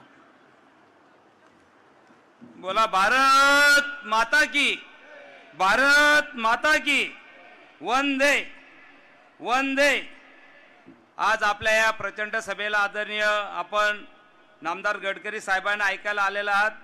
आदरणीय स्मिताताईच्या या प्रचाराच्या सभेसाठी आदरणीय पालकमंत्री गुलाबरावजी पाटील, अनिलदादाजी पाटील, स्मिताताई, चिमनआबा पाटील, किशोरआबा मंगेशदादा, इटे नानासाहेब, जयप्रकाश बाविस्करजी, अभिजितजी पानसरे, उल्हासदादा पाटील, चंदूभाई पटेल, जळगावकर महाराज, उज्ज्वलाताई बेंडाळे, राजू मोरे, वंदनताई काळे, गणेशजी सोनवणे, सरिताताई माळी, भारतीताई सोनवणे, सर्व मंडलाध्यक्ष, सर्व पदाधिकारी, माता बंधू भगिनी, मित्रांनो आणि आपण सर्व जमलेले कार्यकर्ते, आज या गोष्टीचा नक्कीच आपल्याला आम्ही खरं विनंती करण्यासाठी उभे आहेत की येणाऱ्या 13 तारखेला आपण कमळ हे बटन दाबून आदरणीय स्मिताताईला प्रचंड मताने निवडून द्यावं ही पहिले सर्वात नम्र विनंती. आज खरं ज्या गडकरी साहेबांची आपण नामदार गडकरी साहेबांची सभा ऐकतोय त्यांनी आपल्या जिल्ह्यासाठी कमीत कमी 4600 कोटी रुपये आपल्या जिल्ह्यासाठी दिलेले आहेत. आणि जळगाव शहरासाठी कमीत कमी 132 कोटी रुपये जळगाव शहरासाठी दिलेले आहेत. आदरणीय गुलाबभाऊ असतील, गिरीशभाऊ असतील यांच्या माध्यमातून जळगाव जिल्ह्यामध्ये जो 85 कोटीच्या वरती निधी आपल्या जळगाव शहरामध्ये नक्कीच दिलेला आहे. आणि या माध्यमातून आज बघत असाल तर आपण सर्वजण ताईला आशीर्वाद देण्यासाठी आलेले आहेत, म्हणून मी आपल्या सर्वांचं स्वागत करतो आणि विनंती करतो की येणाऱ्या 13 तारखेला आपण मतदान करावं. फक्त एकच विनंती करेल, काही लोकांनी आदरणीय नामदार गिरीश भाऊवरती संकट मोचांच्या ऐवजी संकट म्हटलं. मला नम्रपणे सांगायचं आहे की जळगाव महापालिका कर्जमुक्त केली हे संकट होतं का? जळगावसाठी निधी आला ते संकट होतं का? जळगाव शहरासाठी मेडिकल हब आलं ते संकट होतं का? जळगावला स्टेडियम आलं ते संकट होतं का? आज बघत असाल तुम्ही तर 25-15च्या माध्यमातून जळगाव शहरात जिल्ह्यामध्ये मोठ्या प्रमाणात निधी दिला हे संकट होतं का? मला वाटतं जनतेला सर्व माहिती आहे की कोण काम करतं कोण करत नाही. आज आपल्याला ही वेळ आलेली आहे की आपण कमळ ह्या याच्यावरती बटन दाबून ताईंना आशीर्वाद द्यावे आणि आपलं मत हे डायरेक्ट मोदी साहेबाला जाणार आहे. आपण या पाहत असाल ते विकसित भारताचे आपण भागीदार होणार आहोत. म्हणून मला नम्रपणे विनंती करायची की वेळ कमी आहे, मी फार कमी वेळात बोलणारे आदरणीय गडकरी साहेब येत आहे, म्हणून आपल्याला नम्रपणे करत सांगेल की आपण जितके आले इतके तर कमळाला मतदान करणारच. पण आता प्रत्येकाने ठरवायचं की मी 50 लोकांना अजून मतदान घ्यायला घेऊन जाईल आणि कमळ या चिन्हावरती बटन दाबेल, ही आपल्याला विनंती करतो. व आपण सर्व मोठ्या संख्येने आलात म्हणून आपल्या सर्वांचं स्वागत करतो. जय हिंद, जय महाराष्ट्र.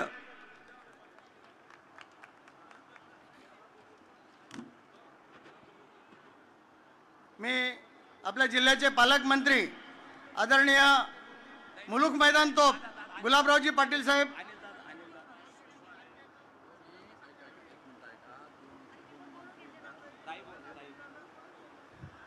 आपल्याशी प्रथमतः अनिलदादा पाटील हे हितगुज करतील. माननीय मंत्री महोदय, कृपया मी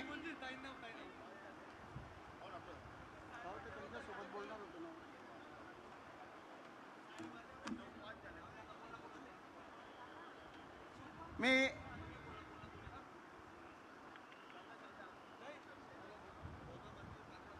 तेच म्हणतोय ना मग. ताई जय श्रीराम, जय जय श्रीराम. आजच्या या जाहीर सभेसाठी उपस्थित आपले केंद्रीय मंत्री जे लवकरच या ठिकाणी येत आहेत ते सन्माननीय नितीनजी गडकरी साहेब. दुसरे आपले पाहुणे येतात या ठिकाणी आमच्या प्रदेशाचे अध्यक्ष सन्माननीय बावनकुळे साहेब, आपल्या जिल्ह्याचे लाडके पालकमंत्री सन्माननीय गुलाब भाऊ, आमचे दुसरे मंत्री सन्माननीय अनिल दादा, आमचे मार्गदर्शक सन्माननीय चिमन आबा, राजमामा भोळे, आमचे लहान बंधू मंगेश दादा, आमचे दुसरे बंधू किशोरप्पा, या ठिकाणी उपस्थित माजी खासदार एटी नाना, सन्माननीय माजी खासदार उल्हासदादा, माजी आमदार सन्माननीय चंदूभाऊ, माजी आमदार सन्माननीय रणदेजी सावरकर, जयप्रकाशजी बाविस्कर साहेब, अभिजी पानसरे साहेब, महेंद्र बापू पाटील, ज्ञानेश्वरजी महाराज जळकेकर, उज्ज्वलाताई बेंडाळे, डॉक्टर राधेश्याम चौधरी, मधुभाऊ काटे, या ठिकाणी उपस्थित सरिताताई माळी, राजूदादा मोरे, अनिलदादा, भारतीताई सोनोने, गणेशभाऊ सोनोने, कुंदनभाऊ काळे, उपस्थित सर्व मान्यवर, महायुतीचे सगळे सन्माननीय पदाधिकारी, माता भगिनी आणि बंधूंनो, आपल्याला सगळ्यांना अक्षय तृतीयेची आम्ही खूप खूप शुभेच्छा या ठिकाणी व्यक्त करते. मला या ठिकाणी खूप अभिमान आहे की आज अक्षय तृतीया असून सुद्धा माझ्या सगळ्या माता भगिनी आणि माझे सगळे बंधू मला या ठिकाणी आशीर्वाद देण्यासाठी आलेले आहेत. आपण बघतोय की देशभरामध्ये जो काही विकास झाला आहे त्याच आज सगळ्यात जास्ती आपण ज्या रस्त्यावर फिरतो, मुंबईमध्ये पूल बघितले की आपल्याला कोणाची आठवण यायची, ते सन्माननीय गडकरी साहेबांची. आणि आज देशातला असा एकही रस्ता नाही की तो रस्ता बघितल्यानंतर आपल्याला आठवण होणार नाही ती गडकरी साहेबांची. गडकरी साहेबांकडे बघितलं की सगळे त्यांना रोडकरी म्हणायचे. त्याचं कारण असं आहे की माणसाने असं काम करून जावं की आयुष्यभर प्रत्येकाच्या स्मरणात राहील. आणि ज्या वेळेला भारताचा इतिहास लिहिला जाईल त्यावेळेला रस्त्यांचं जेव्हा नाव येईल तेव्हा गडकरी साहेबांचं नाव त्या ठिकाणी लिहिलं जाईल. असं काम गडकरी साहेबांच्या माध्यमातून या ठिकाणी महाराष्ट्रभरात झालेलं आहे, देशभरात झालेलं आहे. आपल्या सगळ्यांना माहिती आहे की मोदीजींच्या काळात 10 वर्षाचा जो काही काळ आहे तर मोदीजींनी काय काम केलंय, तर आमच्या बेघरांना घरकुल त्या ठिकाणी दिलेलं आहे. प्रत्येकाला शौचालय दिलेलं आहे. देशाच्या सीमेवर जे आपले संरक्षणासाठी फौजी काम करतात, एक फौजी मला भेटला तर यापूर्वी एक वेपन खरेदीची, शस्त्रास्त्रांची खरेदी व्हायची, त्याला खूप मोठा भ्रष्टाचार व्हायचा. पण ज्या वेळेपासून मोदीजी आले त्यावेळेपासून 1 रुपयाचा सुद्धा त्या ठिकाणी भ्रष्टाचार झालेला नाही. या फौजीचं मत आहे. मी परवा प्रचाराला गेली, त्या ठिकाणी एक ताई आमच्या कपडे धुत होत्या. त्यांना मी ताई म्हटलं की कमळाला मतदान करा. आपण सगळेजण टाळ्या वाजवून गडकरी साहेबांचं आणि बावनकुळे साहेबांचं स्वागत करायचंय. गडकरी साहेब तुम आगे बढ़ो. गडकरी साहब तुम आगे बढ़ो. प्रति महीना संबल राशि दी जाती थी. क्या भारत सरकार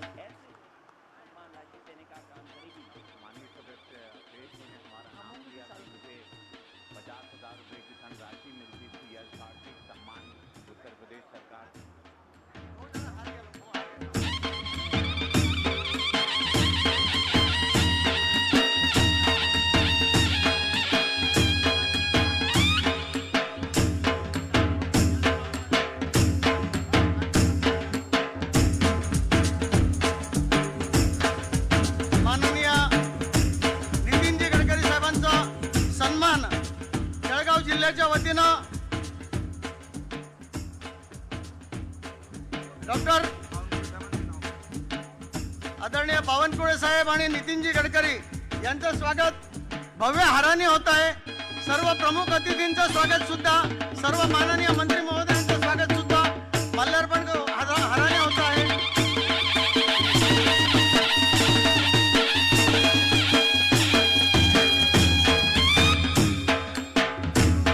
माननीय मंत्री अनिलजी पाटील साहेब, माननीय मंत्री गुलाबरावजी पाटील साहेब, सर्व मान्यवरांचं स्वागत एकाच हारामध्ये होत आहे.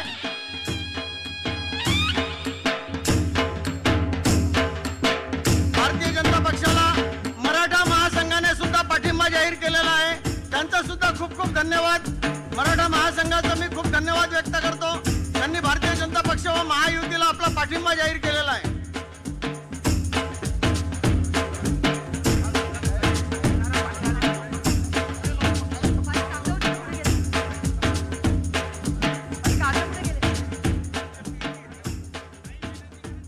हो हो, वेळ कमी असल्यामुळे मी फार आता काही जास्त बोलणार नाही.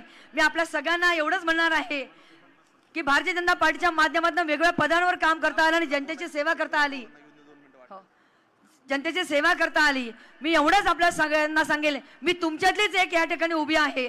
आणि गडकरी साहेबांच्या आणि सन्माननीय पंतप्रधानांच्या नरेंद्रभाई मोदींच्या माध्यमातून जो विकास आहे त्या विकासाच्या सगळेजण आपण सोबत राहा.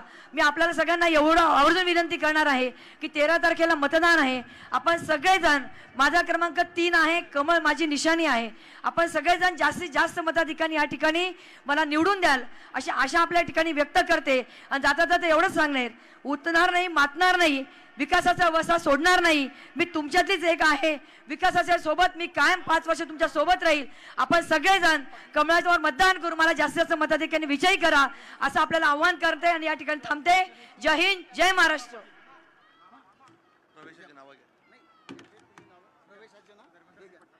वेळेचा अभाव असल्यामुळे आज शेती आणि मातीशी नाळ असलेलं व्यक्तिमत्व, ज्यांनी 10 वर्ष विधानसभेचं प्रतिनिधित्व केलं, ते एरंडोलचे भूमिपुत्र महेंद्रसिंह पाटील, रघुवीरसिंह पाटील, नरेंद्रसिंह पाटील यांच्यासह त्यांच्या सर्व भगिनी व सर्व त्यांचे सहकारी आज भारतीय जनता पार्टीच्या नेतृत्वावर विश्वास ठेवून भारतीय जनता पार्टीमध्ये प्रवेश करतायत.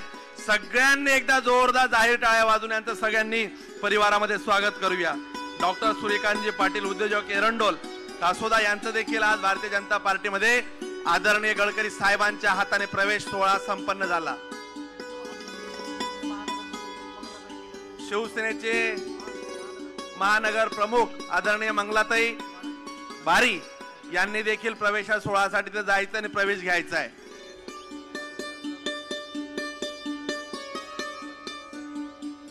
मी सन्माननीय गुलाबराव पाटील साहेबांना विनंती करतो की आपण आपलं मनोगत थोडक्यात व्यक्त करावं. गुलाब भाऊ, सन्माननीय गुलाबराव पाटील साहेब यानंतर गडकरी साहेब.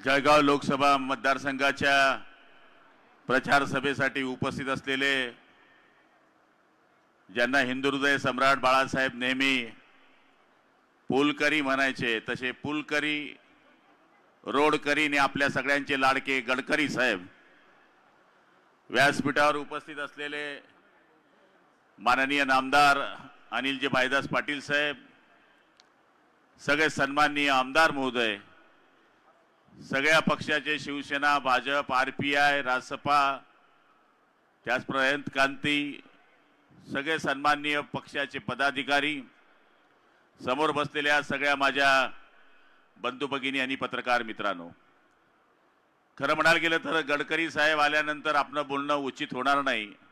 याचं कारण वेळ फार कमी आहे आणि त्यांचं भाषण ऐकण्याची मला सुद्धा आतुरता या ठिकाणी आहे.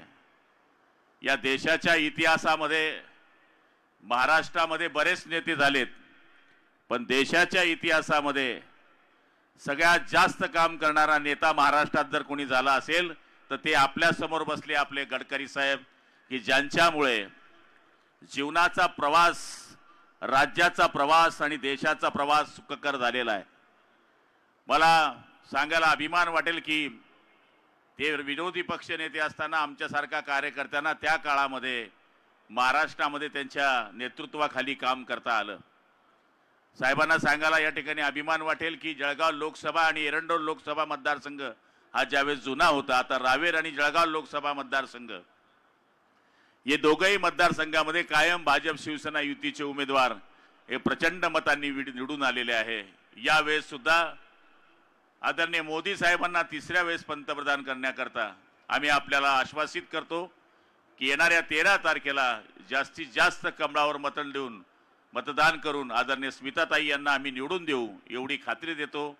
बोलायचं भरपूर होतं पण आपण नेहमी ऐकत असतो, कारण की महत्त्वाचं आकर्षण जे आपलं आहे ते आदरणीय गडकरी साहेब आहे. मी आदरणीय गडकरी साहेबांना विनंती करतो की त्यांनी आम्हाला मार्गदर्शन करावं. जय हिंद, जय महाराष्ट्र, जय श्रीराम.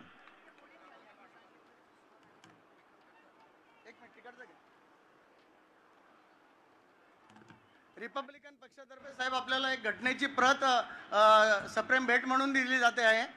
राजूभाई मोरे आपलं स्वागत करतायत आणि एक घटनेची प्रत आपल्याला देत आहेत. आत्ता जो आदरणीय महेंद्रसिंग पाटील यांचा जो सत्कार झाला, आपला प्रवेश झाला भारतीय जनता पक्षात, महेंद्र बापूंच्या माध्यमातून गिरीश भाऊंच्या नेतृत्वाखाली आणि आपल्या मंगेशदादा चव्हाण यांच्या नेतृत्वाखाली एरोंडोलमध्ये सुमारे 500 कार्यकर्त्यांनी भारतीय जनता पक्षामध्ये प्रवेश केला. बंधूंनो, आदरणीय नितीनजी गडकरी सर.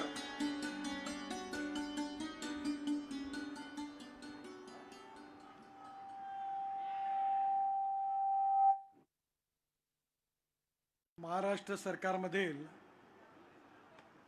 माननीय मंत्री, माझे जुने सहकारी आदरणीय गुलाबराव पाटील, दुसरे मंत्री माननीय अनिलदादा पाटील,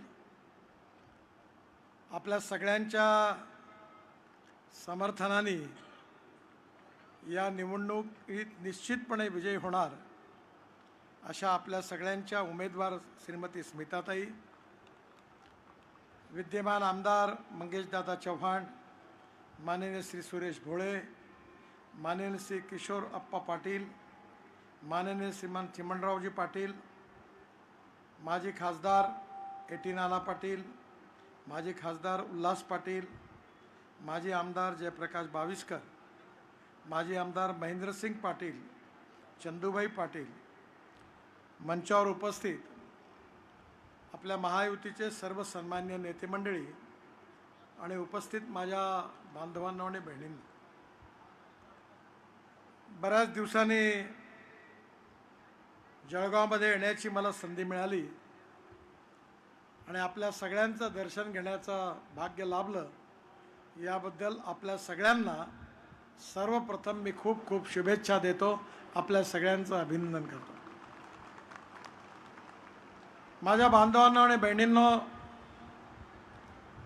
ही निवडणूक अतिशय महत्त्वाची निवडणूक आहे.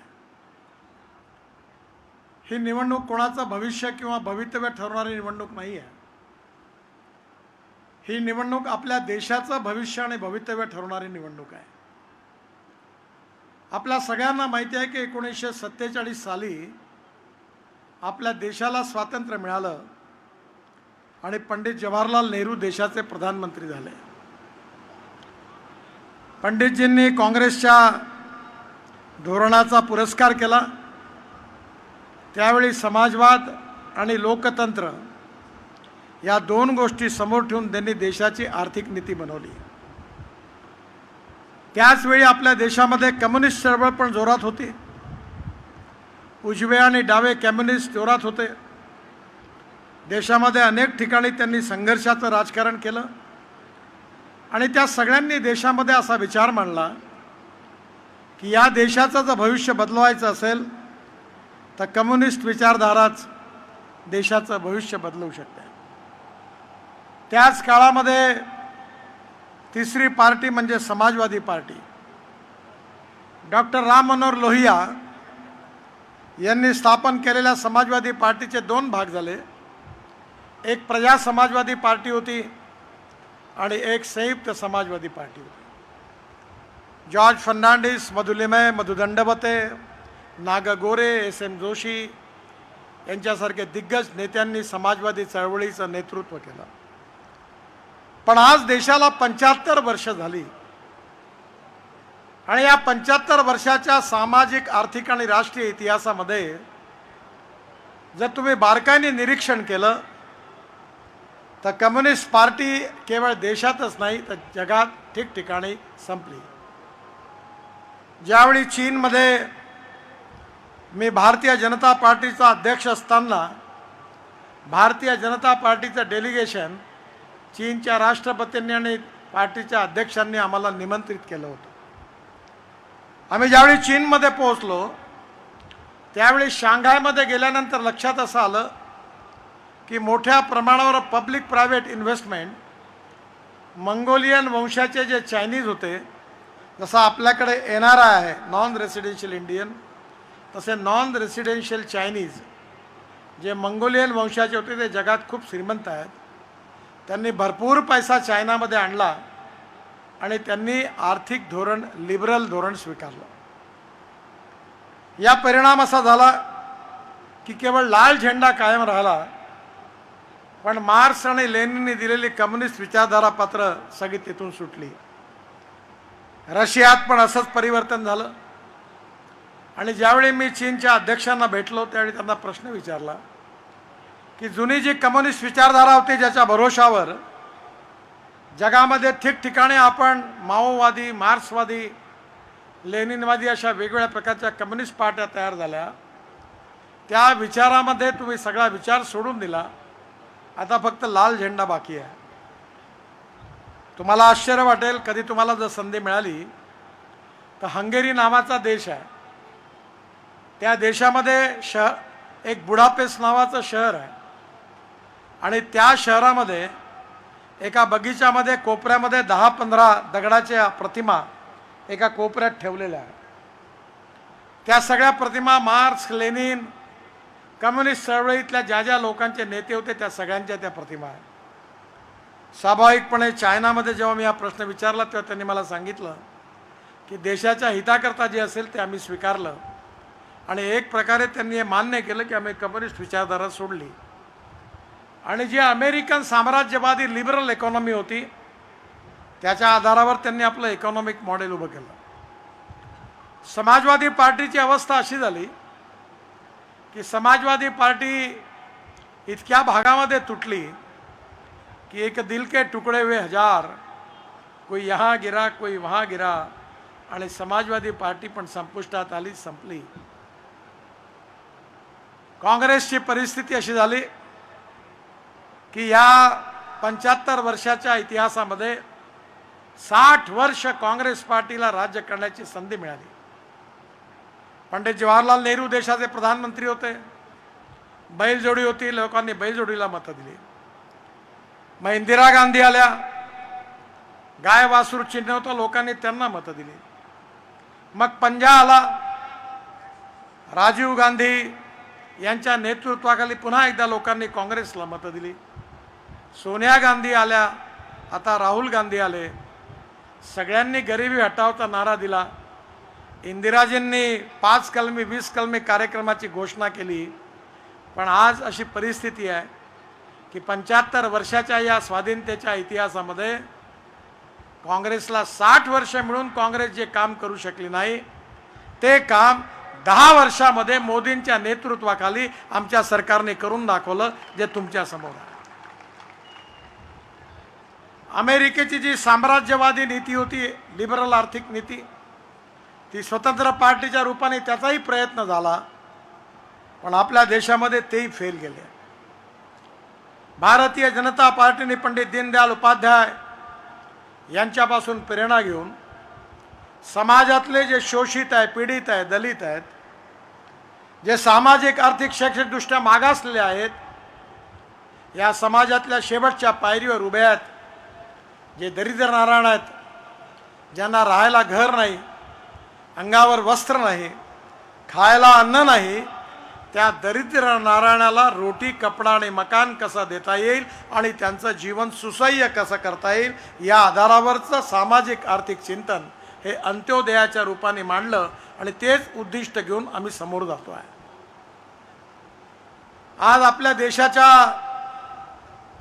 GDP उत्पादनामध्ये केवळ 12% कृषी आणि अलाइड इंडस्ट्रीमधून कॉन्ट्रीब्युशन मिळतं. 22 ते 24% मॅन्युफॅक्चरिंग सेक्टरमधून मिळतं आणि जवळपास 52 ते 54% सर्व्हिस सेक्टरमधून मिळतं. ज्यावेळी देश स्वतंत्र झाला त्यावेळी 90% भारताची जनता गावामध्ये, खेड्यामध्ये राहत होती. काँग्रेसच्या काळामध्ये या 60 वर्षामध्ये 30% जनता मायग्रेट झाली. लोकांनी गावं सोडली आणि मुंबई, कलकत्ता, चेन्नई, बेंगलोर, नागपूर, पुण्यासारख्या शहरामध्ये गावातली लोक झोपडपट्टीमध्ये राहायला गेली. पण त्यांनी सांगितलं की आम्हाला रोजगार पाहिजे, गावातलं जीवन आता काही अर्थ नाही. त्यावेळी शेतकऱ्यांचं आंदोलन व्हायचं. त्यावेळी शेतकरी एक नारा द्यायचे की शहरी माणसाची, ऑफिसरची मुलगी काय म्हणते, शेतकरी नवरा नको म्हणते. शेतीला महत्त्व दिलं नाही, सिंचनाला महत्त्व दिलं नाही, शेतमालावर प्रक्रिया करणाऱ्या उद्योगांना महत्त्व दिलं नाही. आणि जर देशामध्ये उद्योग, व्यवसाय आणि व्यापार वाढवायचा असेल तर water, power, transport and communication या 4 गोष्टी ज्या जिल्ह्यात असतात, ज्या राज्यात असतात, ज्या देशात असतात, तिथे उद्योग आणि व्यापार वाढतो. आणि जिथे उद्योग आणि व्यापार वाढतो तिथे रोजगार निर्माण होतो आणि जिथे रोजगार निर्माण होतो तिथे गरिबी दूर होते. आणि म्हणून आज आम्हाला अशा अर्थव्यवस्थेची गरज आहे की आमच्या देशातल्या गाव, गरीब, मजदूर, शेतकऱ्याचं कल्याण झालं पाहिजे. आमच्या देशातल्या तरुण मुलाच्या हाताला काम मिळालं पाहिजे. आमची निर्यात वाढली पाहिजे, आयात कमी झाली पाहिजे. आणि म्हणून मोदीजींच्या नेतृत्वाखाली आम्ही ठरवलं की आम्हाला आत्मनिर्भर भारत बनायचं आहे. $5 ट्रिलियन इकॉनॉमी बनवायची आहे. जगातली 3री महाआर्थिक व्यवस्था बनवायची आहे. आणि एवढंच नाही तर आमच्या देशाला विश्वगुरू बनवायचं आहे. या उद्देशानेच आम्ही आमची नीती आणि धोरणं आखली. त्याचे परिणाम दिसायला सुरुवात झाली. आज मला आनंद आहे की आपला शेतकरी केवळ अन्नदाता होता, त्याला खऱ्या अर्थाने ऊर्जादाता आणि इंधनदाता आमच्या सरकारने बनवलं. केवळ ऊर्जा आणि इंधनदाता नाही बनवलं. मी आत्ता मलकापूरमध्ये होतो, तिथे मला आपल्या घरून चहा घेऊन येणारा वसंत खंडेलवालांचा एक नातेवाईक भेटला. त्यांनी चहा पिल्यावर मी त्याला विचारलं, तुम्ही काय करता? ते म्हणाले, मी मक्याचं ट्रेडिंग करतो. मी काल भुवनेश्वरमध्ये होतो आणि परवा मी बिहारमध्ये होतो. तिन्ही ठिकाणचा एकच अनुभव होता. मी त्याला विचारलं, मक्याला भाव किती आहे? त्यांनी सांगितलं 2200 रुपये क्विंटल आहे. साहेब म्हणे, तुम्ही इथेनॉल सुरू केला म्हणून 2200 रुपये भाव आहे, नाही तर 1200 आणि 1300 रुपयामध्ये मका विकणं कठीण होतं. मी बेगुसरायमध्ये, पटनामध्ये होतो, बिहारमध्ये, गिरिराज सिंग यांच्या प्रचार सभेला. तिथे मी विचारलं इथे काय होतं, म्हणे मका होतो. एक स्थिती अशी होती आजही देशामध्ये आहे की ॲग्रिकल्चर प्रोडक्शन सरप्लस आहे आणि त्यामुळे आपली जी कमर्शियल प्राइस आहे ती कमी आहे आणि MSP जास्त आहे. कापूस स्वस्त आहे, कापड महाग आहे. गहू स्वस्त आहे, ब्रेड बिस्किट महाग आहेत. तांदूळ स्वस्त आहे, सरप्लस आहे. गहू सरप्लस आहे. पंजाब आणि हरियाणामध्ये रेल्वे स्टेशनवर ताडपत्र्या टाकून गहू तांदूळ ठेवतात, ठेवायला जागा नाही आहे. आणि त्यावेळी आमच्या सरकारने हे धोरण स्वीकारलं की या देशातला शेतकरी हा इंधनदाता झाला पाहिजे. आज तांदूळापासून, मक्यापासून, शुगर कॅन ज्यूस पासून, मोलायसेस पासून, बांबू पासून, राईस स्ट्रॉ पासून इथेनॉल तयार होऊन आलेला आहे आणि इथेनॉल पुरता मर्यादित नाही आहे. मी नेहमी याचा प्रचार करतो. माझ्याकडे नागपूरला आणि दिल्लीला एक गाडी आहे टोयॅटोची इनोवा.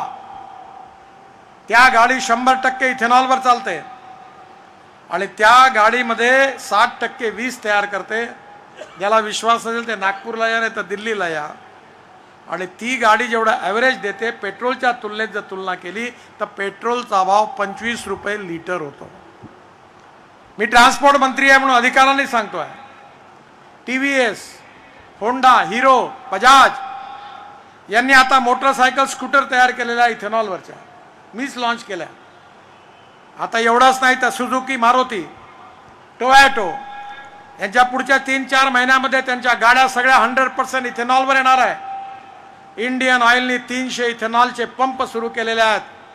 आपला देश 16 लाख कोटी रुपयाची आयात करतो फॉसिल फ्युएलची, पेट्रोल आणि डिझेलची. ते आता 8 ते 10 लाखांनी कमी होणार आहे आणि या देशातला शेतकरी समृद्ध आणि संपन्न होणार आहे आणि गावातल्या तरुण मुलाच्या हाताला काम मिळणार आहे. हे धोरण बदललं. अटल बिहारी वाजपेयी जेव्हा प्रधानमंत्री होते मला आठवतं की 2 गोष्टी अटल बिहारी वाजपेयींनी केल्या. राम नाईकांच्या नेतृत्वाखाली ते पेट्रोलियम मंत्री होते, एक शिष्टमंडळ ब्राझीलला पाठवलं, त्यात मलाही त्यांनी पाठवलं होतं. आम्ही ब्राझीलमध्ये गेलो, तिथे इथेनॉलचे पंप पाहिले. 26% इथेनॉल पेट्रोलमध्ये टाकतात आणि गाड्या चालताना पाहिल्या. आता ज्या गाड्या हिंदुस्थानमध्ये मर्सिडीज, BMW, टोयॅटो, सुझुकी याच गाड्या तिकडे इथेनॉलवर चालतात. मग आपल्या देशात का नाही? हे आम्ही डोळ्यांनी पाहिल्यावर वाजपेयींना रिपोर्ट दिला. तेव्हा अटल बिहारी वाजपेयींनी पहिल्यांदा निर्णय घेतला की 10% पेट्रोलमध्ये इथेनॉल टाकायचं. त्यानंतर आज आपण 20% गेलो आहे आणि त्या 100%वर जाणार आहे. माझ्या बांधवांनो, बहिणींनो, केवळ इथेनॉल आम्ही तयार नाही केलं. आता स्पाइस जेटचं एक विमान डेहराडूनवरून दिल्लीला आणलं आणि आपल्या शेतकऱ्याने तयार केलेल्या इथेनॉलवर चेंज करून bio aviation fuel, sustainable aviation fuel म्हणजे हवाई इंधन तयार केलं, विमान आणलं. एवढंच नाही तर 2 वर्षापूर्वी 26 जानेवारीला एअरफोर्सचे फायटर जेट, हेलिकॉप्टर शेतकऱ्यांनी तयार केलेल्या हवाई इंधनावर चालले. आणि आता 6 महिन्यापूर्वी एअर एशियाचं विमान टाटानी 100% शेतकऱ्याने तयार केलेल्या बायोफ्युएलवर चाललं. आता तो दिवस दूर नाही आहे की आपल्या देशातला शेतकरी केवळ अन्नदाता नाही तर त्याला ऊर्जादाता बनवलं, इंधनदाता बनवलं. आणि आता तर पानिपतमध्ये मीच इनिशिएटिव्ह घेऊन इंडियन ऑइलने एक मोठा प्रोजेक्ट टाकलेला आहे की जी परली म्हणजे राईस स्ट्रॉ जाळतात त्याच्यापासून 1 lakh litre ethanol per day, 150 ton डांबर, बिटुमिन आणि 78,000 ton bio aviation fuel per year तिथे बनायला सुरुवात झाली. 350 प्लॅन्ट देशात असे सुरू झाले.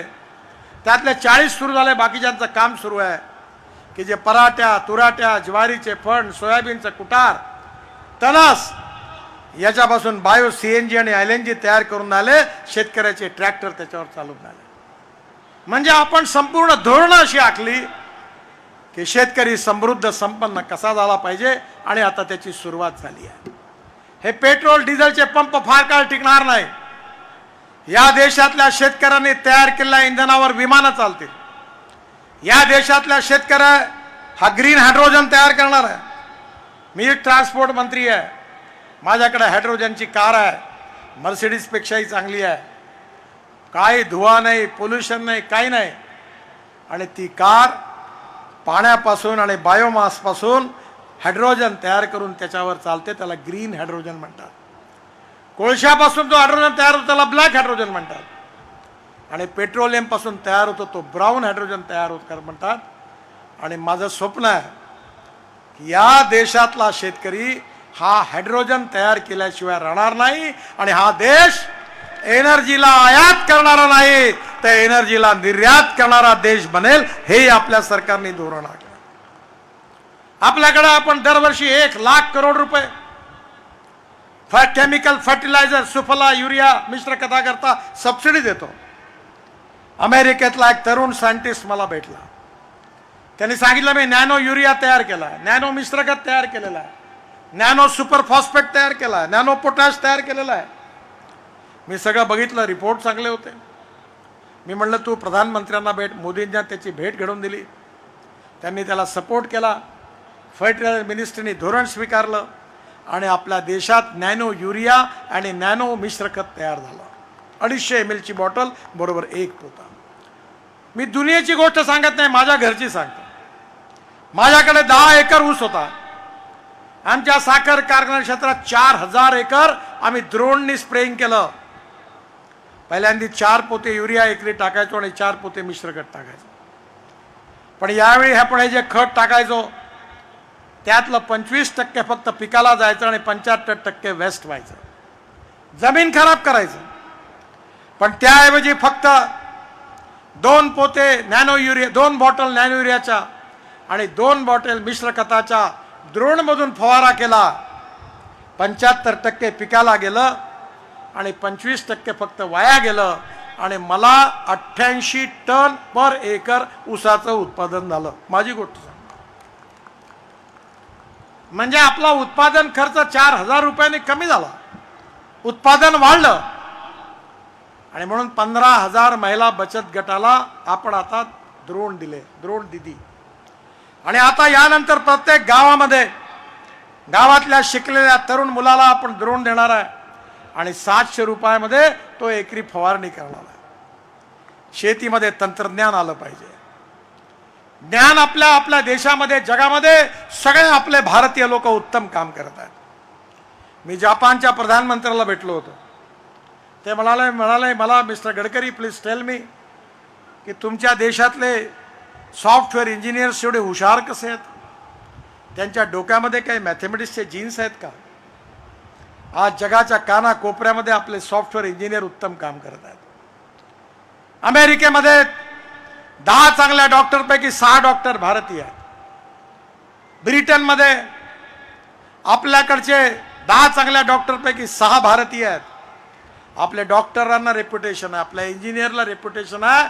आणि नॉलेज ही भविष्यातली ताकद आहे. Innovation, entrepreneurship, science, technology, research, skill and successful practices, याला आपण नॉलेज म्हणजे ज्ञान म्हणतो. And conversion of knowledge into wealth हे आपलं भविष्य आहे. आज आपण आपल्या कानाकोपऱ्यात स्टार्टअप तयार झाले. इंजिनिअरिंग रिसर्चला महत्त्व मिळालं. केवळ कृषी क्षेत्रात नाही, इंजिनिअरिंग क्षेत्रात आज आपण जगामध्ये निर्यातीत पुढे चाललो आहे. आपल्या कृषी निर्यातीमध्ये आपली 3 पट झाली आहे. अजून पुढे काम करायची गरज आहे. या देशामध्ये समृद्धता आली पाहिजे, संपन्नता आली पाहिजे. हा देश विकसनशील झाला पाहिजे. आज जगामध्ये एका मोठ्या चांगल्या कन्सेप्टची चर्चा आहे, डोमेस्टिक हॅपी ह्युमन इंडेक्स. युनोमध्ये आहे. याचा सोपा अर्थ आहे सुखांक. प्रत्येक गावाचा सुखांक कसा काढायचा? तर त्या गावात जायला रस्ता आहे की नाही, त्या गावात लोकांना शुद्ध स्वच्छ पाणी मिळतं की नाही, त्या गावामध्ये सिंचनाच्या सुविधा आहे की नाही, त्या गावामध्ये चांगली शाळा, चांगला दवाखाना आहे की नाही, त्या गावातला लोकांचं जे सस्टेनेबल डेव्हलपमेंट आहे त्याच्या आधारावर ते गावाचा सुखांक काढतात. आणि म्हणून गाव, गरीब, मजदूर, शेतकऱ्याला केंद्रबिंदू मानून आम्ही जे धोरणं आखलेली आहेत त्यातून भारत विश्वामधली मोठी आर्थिक शक्ती झाल्याशिवाय राहणार नाही. या धोरणामुळे झाल्याशिवाय राहणार नाही. मी रोडचे कामं करतो, मी रोडवर काही बोलणार नाही. तुम्ही सगळेच बघता कसे रोड बनले आहेत. मी 50 लाख कोटी रुपयाची कामं केली आहे. 50 लाख कोटी. प्रत्येक जिल्ह्यात दिवसा तेवढं आमच्या जिल्ह्यात सगळ्यात जास्त काम झालं, पण सगळ्या ठिकाणी कामं झाली. पुढच्या वेळी हे आमदार खासदार बसले आहेत ना, आता हे माझ्याकडे येणारच नाही, कारण यांनी जेवढ्या मागण्या केल्या त्या 90% मी पूर्ण करून टाकल्या. मी गमतीने सांगितलं की माझ्याकडे द्रौपदीची थाळी आहे. किती लोक जेवायला या, पैशाची कमी नाही आहे. आज मी नेहमी म्हणतो की पैसा एवढा आहे, दबदब पडतो की 50 लाख कोटी नाही, उद्या 90 लाख कोटीची जरी कामं करावी लागली तरी माझ्याकडे पैशाची कमी नाही. एवढा पैसा माझ्याकडे. या देशामध्ये पैशाची कमी नाही, तंत्रज्ञानाची कमी नाही, इमानदारीने काम करणाऱ्यांची कमी आहे. मी 50 लाख कोटी रुपयाची कामं केलेली आहे, पण भडवेगिरी केली नाही. तुम्ही कोणाही कॉन्ट्रॅक्टरला विचारा, त्याला आपलं काम मिळण्याकरता कधी मला भेटायची गरज पडली नाही. काय कारण आहे? मला एका विदेशी चित्रवाणीने इंटरव्ह्यू घेत असताना असं विचारलं की तुम्ही एवढे कामं कशा करता? मी राष्ट्रीय स्वयंसेवक संघाचा स्वयंसेवक आहे आणि आम्हाला शिकवलाय, हम 2 4 रहे न रहे, तेरा वैभव अमर रहे मा. या मातृभूमी करता आम्हाला काम करायचंय. आमचे आदर्श छत्रपती शिवाजी महाराज आहेत. शिवाजी महाराज आमच्या हृदयस्थानात आहे. यशवंत, कीर्तिवंत, वरदवंत, सामर्थ्यवंत, जाणता राजा, निश्चयाचा महामेरू, बहुत जनासी आधारू, अखंड स्थितीचा निर्धारू, श्रीमंत योगी, आदर्श राजा, आदर्श पिता, आदर्श शासक. प्रत्येक आदर्शाचा एकच आदर्श असेल, तो म्हणजे छत्रपती शिवाजी महाराज. माझ्या घरामध्ये माझ्या आई वडिलांचा फोटो नाही आहे, पण माझ्या ऑफिसमध्ये आणि माझ्या भिंतीवर, ऑफिसमधल्या भिंतीवर छत्रपती शिवाजी महाराजांचा फोटो आहे. छत्रपती शिवाजी महाराजांना अपेक्षित असणारी शिवशाही, प्रभू रामचंद्राचं भव्य राम मंदिर बनलं, पण मंदिर बनवून होणार नाही. तर या देशामध्ये महात्मा गांधी म्हणाले, अनेक लोक म्हणाले की रामराज्य आलं पाहिजे, म्हणजे आदर्श राज्य आलं पाहिजे. रामराज्य आणि शिवशाही हे दोन्ही स्वप्न पूर्ण करायचं आहे, हेच आमचं ध्येय आहे. आणि या देशाला विश्वगुरु बनवायचा आहे, जगातली मोठी आर्थिक व्यवस्था बनवायचा आहे. ज्ञान, विज्ञान, तंत्रज्ञानाच्या आधारावर जगामध्ये आर्थिक प्रगतीमध्ये मोठी प्रगती देशाला करायची आहे. आणि मूल्याधिष्ठित जीवन पद्धती, परिवार पद्धतीच्या आधारावर योग, विज्ञान, आयुर्वेद, इतिहास, संस्कृती आणि विरासत याच्या आधारावर पूर्ण विश्वाला मार्गदर्शन करण्याची ताकद माझ्या देशामध्ये आहे, याचा मला अभिमान आहे. ही निवडणूक केवळ मंत्री बनण्याकरता, आमदार खासदार बनण्याकरता नाही आलो. केवळ मंत्री बनणं, आमदार बनणं, खासदार बनणं आमचं स्वप्न नाही आहे. राज बदलना एवढं स्वप्न नाही आहे, समाज बदलना हे हमारा सपना आहे. आज जातीयवादाचं राजकारण सुरू आहे, सांप्रदायिकतेचं सुरू आहे, सगळीकडे वेगवेगळ्या प्रकारची चर्चा आहे. माणूस हा जातीने मोठा नसतो, माणूस हा गुणांनी मोठा असतो. या समाजातली छुवाछूत, अस्पृश्यता, जातीयता नष्ट झाली पाहिजे. आणि बाबासाहेब आंबेडकरांनी सांगितलेली सामाजिक समता आणि आर्थिक समता प्रस्थापित झाली पाहिजे, हे आमचं उद्दिष्ट आहे. महात्मा ज्योतिबा फुलेंनी सांगितलेली समता ही समाजात प्रस्थापित झाली पाहिजे. कोणी व्यक्ती जात, पंथ, धर्म, भाषा, सेक्स यांनी मोठा नाही, तो आपल्या कार्याने आणि कर्तृत्वाने मोठा आहे.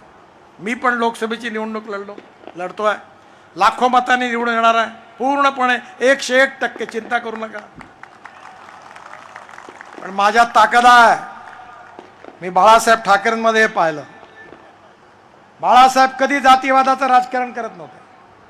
आणि म्हणून मी सगळ्यांना सांगितलं नागपूरला कि मैं नागपुर का हूँ, नागपुर मेरा परिवार है और मैं सबके लिए काम करूँगा. और जो जात की बात करेगा उसको कसके पडेगी लात. ज्यांना आपल्या कार्य आणि कर्तृत्वावर निवडून येता येत नाही ते जातीच्या ढाली पुढे करतात. या समाजातली गरिबी, भूकमरी, बेरोजगारी दूर केली पाहिजे. या समाजामध्ये सामाजिक आर्थिक बदल झाला पाहिजे. स्मार्ट विलेज झाले पाहिजे. गाव गरीब मजदूर शेतकऱ्याचं कल्याण झालं पाहिजे. हा देश जगातली महाशक्ती आणि विश्वगुरु झाला पाहिजे. याकरता आम्हाला काम करायचं आहे. जातीयवादामध्ये सांप्रदायिकतामध्ये अटकायचं नाही आहे. अपप्रचार केला जातो की आम्ही बाबासाहेबांचं संविधान बदलणार. मी लॉचा विद्यार्थी होतो, लॉ ग्रॅज्युएट आहे. मी काही फार हुशार विद्यार्थी नव्हतो. 75 साली आणीबाणी आली आणि मी त्यावेळी आणीबाणीच्या विरोधातच कामाला लागलो. 11वीत माझं पर्सेंटेज कमी मिळालं, 52% मिळालं. आणि माझं दुर्भाग्य असं की मला सायन्स ग्रुपमध्ये फक्त 49.26% मिळाले. माझी इंजिनिअरिंगच्या ॲडमिशन करता मी डिस्क्वालिफाय झालो. आता मला 9 डिलीट्स मिळाल्यात, डॉक्टरेट्स. पंजाबराव कृषी विद्यापीठाची मिळाली, बाबासाहेब आंबेडकर संभाजीनगर औरंगाबाद विद्यापीठाची मिळाली, महात्मा ज्योतिबा फुले राहुरीची मिळाली, रामानंद तीर्थ नांदेडची मिळाली, परभणी कृषी विद्यापीठाची मिळाली आणि भारतातल्या मोठ्या मोठ्या अजून 5 युनिव्हर्सिटीच्या डिलीट्स मिळाल्या. पण मी एवढा विद्वान नाही, त्यामुळे मी डॉक्टर नाव नाही लावत. पण मी तुम्हाला एक गोष्ट सांगतो, मी लॉ ग्रॅज्युएट होतो. घटना जी आत्ता मला भेट दिली ती घटना मी वाचली आणि त्या घटनेचा अभ्यास पण करायची मला संधी मिळाली. केशवानंद भारती म्हणून सुप्रीम कोर्टामध्ये केस आली होती. त्यावेळी सुप्रीम कोर्टाचे चीफ जस्टिस जे होते त्यांच्या नेतृत्वाखाली 7 सुप्रीम कोर्टाचे जज होते आणि त्यांनी आपल्या देशाच्या न्यायालयीन इतिहासामध्ये दिलेला निर्णय आहे की silent features of the constitution cannot be change. घटनेचे मूलभूत तत्व कुठल्याही सरकारला, कुठल्याही पार्लमेंटला, कुठल्याही राष्ट्रपतीला, कुठल्याही प्रधानमंत्र्याला मूलभूत तत्व बदलता येऊ शकत नाही. हा खंडपीठाचा सुप्रीम कोर्टाच्या चीफ जस्टिसचा निर्णय आहे. हे मूलभूत तत्व कोणती आहेत? लोकतंत्र, समाजवाद, धर्मनिरपेक्षता, freedom of speech, fundamental rights. हे बदलूच शकत नाही. पण घटनेचा जो बी पार्ट आहे त्याच्यामध्ये अनेक कलम आहेत, ती बदलल्या जाऊ शकतात. आणि मला सांगताना तुम्हाला दुःख होत आहे की जे आज आमच्यावर आरोप करत आहेत की आम्ही बाबासाहेबांचं संविधान बदलवणार आहोत म्हणून, आम्ही तर बदलवणार नाहीच. पण हे संविधान तोडायचं, मरवण्याचं काम 80 वेळा ही घटना तोडायचं पाप कोणी जर केलं असेल तर काँग्रेस पार्टीने केलं, याचं त्यांनी उत्तर द्यावं. आमच्या विरुद्ध खोटा प्रचार करतात. मुसलमानांना सांगतात देखो ये बीजेपी वाले खतरनाक है, चुन कर आएंगे तो आपको कटवा देंगे, पाकिस्तान भिजवा देंगे. सुरक्षित रहना है तो पंजे पर मुहर लगाओ. 10 वर्षामध्ये मोदींच्या नेतृत्वाखाली आम्ही अनेक योजना आणल्या. उज्ज्वला योजना आणली, आयुष्य योजना आणली. किती योजनांची नावं आहेत मी खुल्या सभेत विचारतो. आम्ही एका तरी योजनेमध्ये दलित मुसलमानाला योजनेचा लाभ घेता येणार नाही असं कुठे म्हटलं का? असं कुठे केलं का? आहे उदाहरण? कुठेही नाही आहे. सबका साथ, सबका विकास, सबका प्रयास. आम्ही सगळ्या योजना सगळ्यांकरता केल्या, पण आमच्याबद्दल अपप्रचार करतात. मी नेहमी सांगतो की कुठलाही माणूस गरीब असतो, त्याला जात पंथ धर्म भाषा नसते. गॅसचं सिलेंडर, पेट्रोल, डिझेल ज्या भावामध्ये हिंदूला मिळतं त्याच भावात मुसलमानाला मिळतं. आणि म्हणून माझ्या बांधवांनो, बहिणींनो, तुमचं भविष्य बदलवायचं असेल, देशाला समृद्ध संपन्न करायचं असेल, विश्वगुरु बनवायचं असेल, तिसरी महाआर्थिक शक्ती बनवायचं असेल, गाव गरीब मजदूर शेतकऱ्याचं कल्याण करायचं असेल, तरुण मुलाच्या हाताला काम द्यायचं असेल आणि हा देश सुखी समृद्ध संपन्न शक्तिशाली करायचा असेल, या देशाच्या सीमा सुरक्षित ठेवायच्या असतील, आतंकवादाला संपवायचं असेल, अशी ताकद या देशात निर्माण करायची आहे की कोणी शत्रू राष्ट्र आपल्याकडे डोळे वटारून पाहू शकत नाही, अशी ताकद आपल्याला निर्माण करायची आहे. तो देश निर्माण आपण केलेला आहे. पण आज अपप्रचार करतात.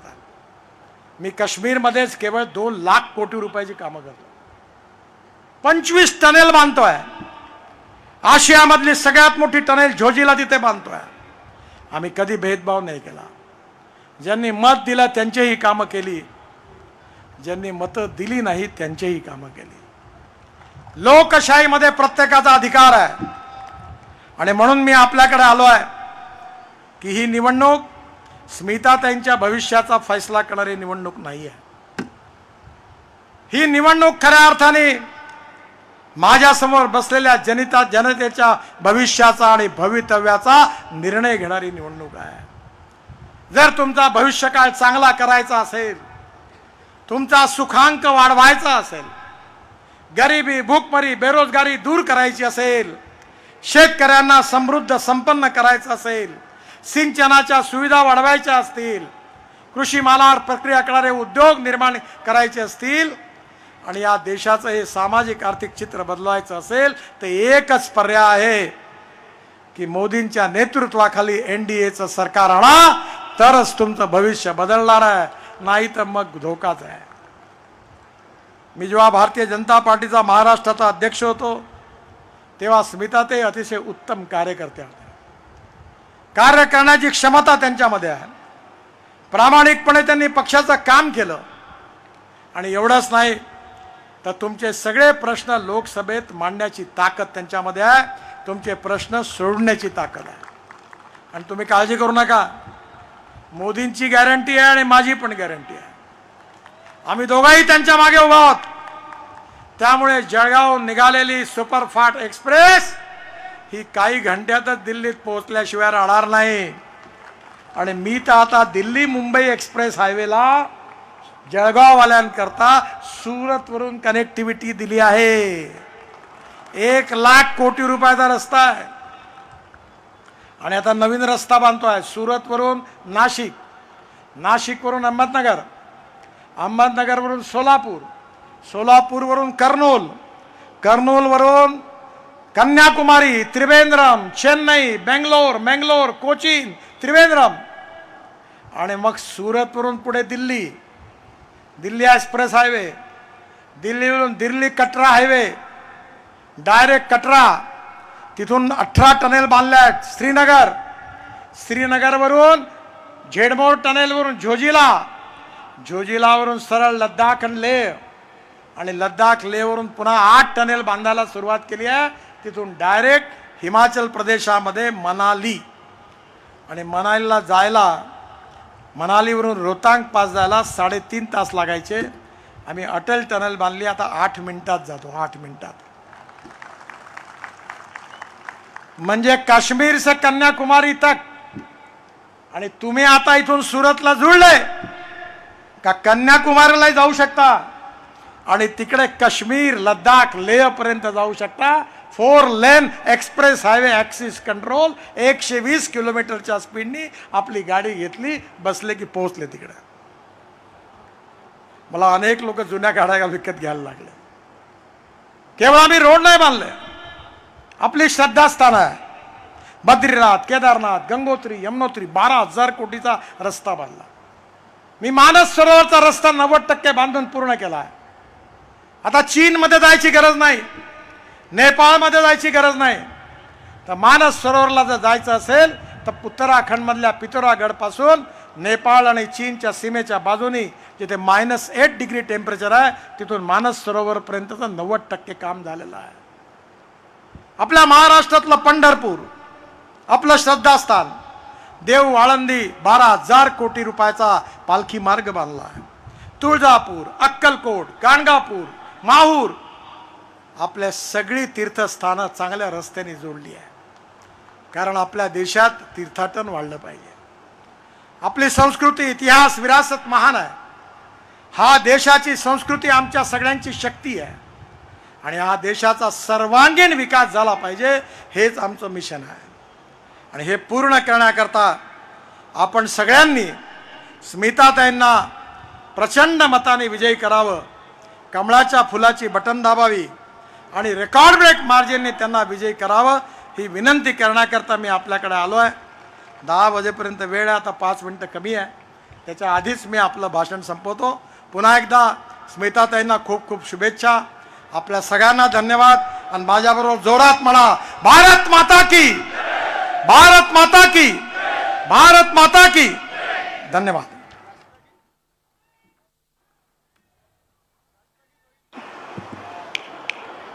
हॅलो, राष्ट्रगीत होईल, आपण 2 मिनिट थांबून घ्यायचं आहे.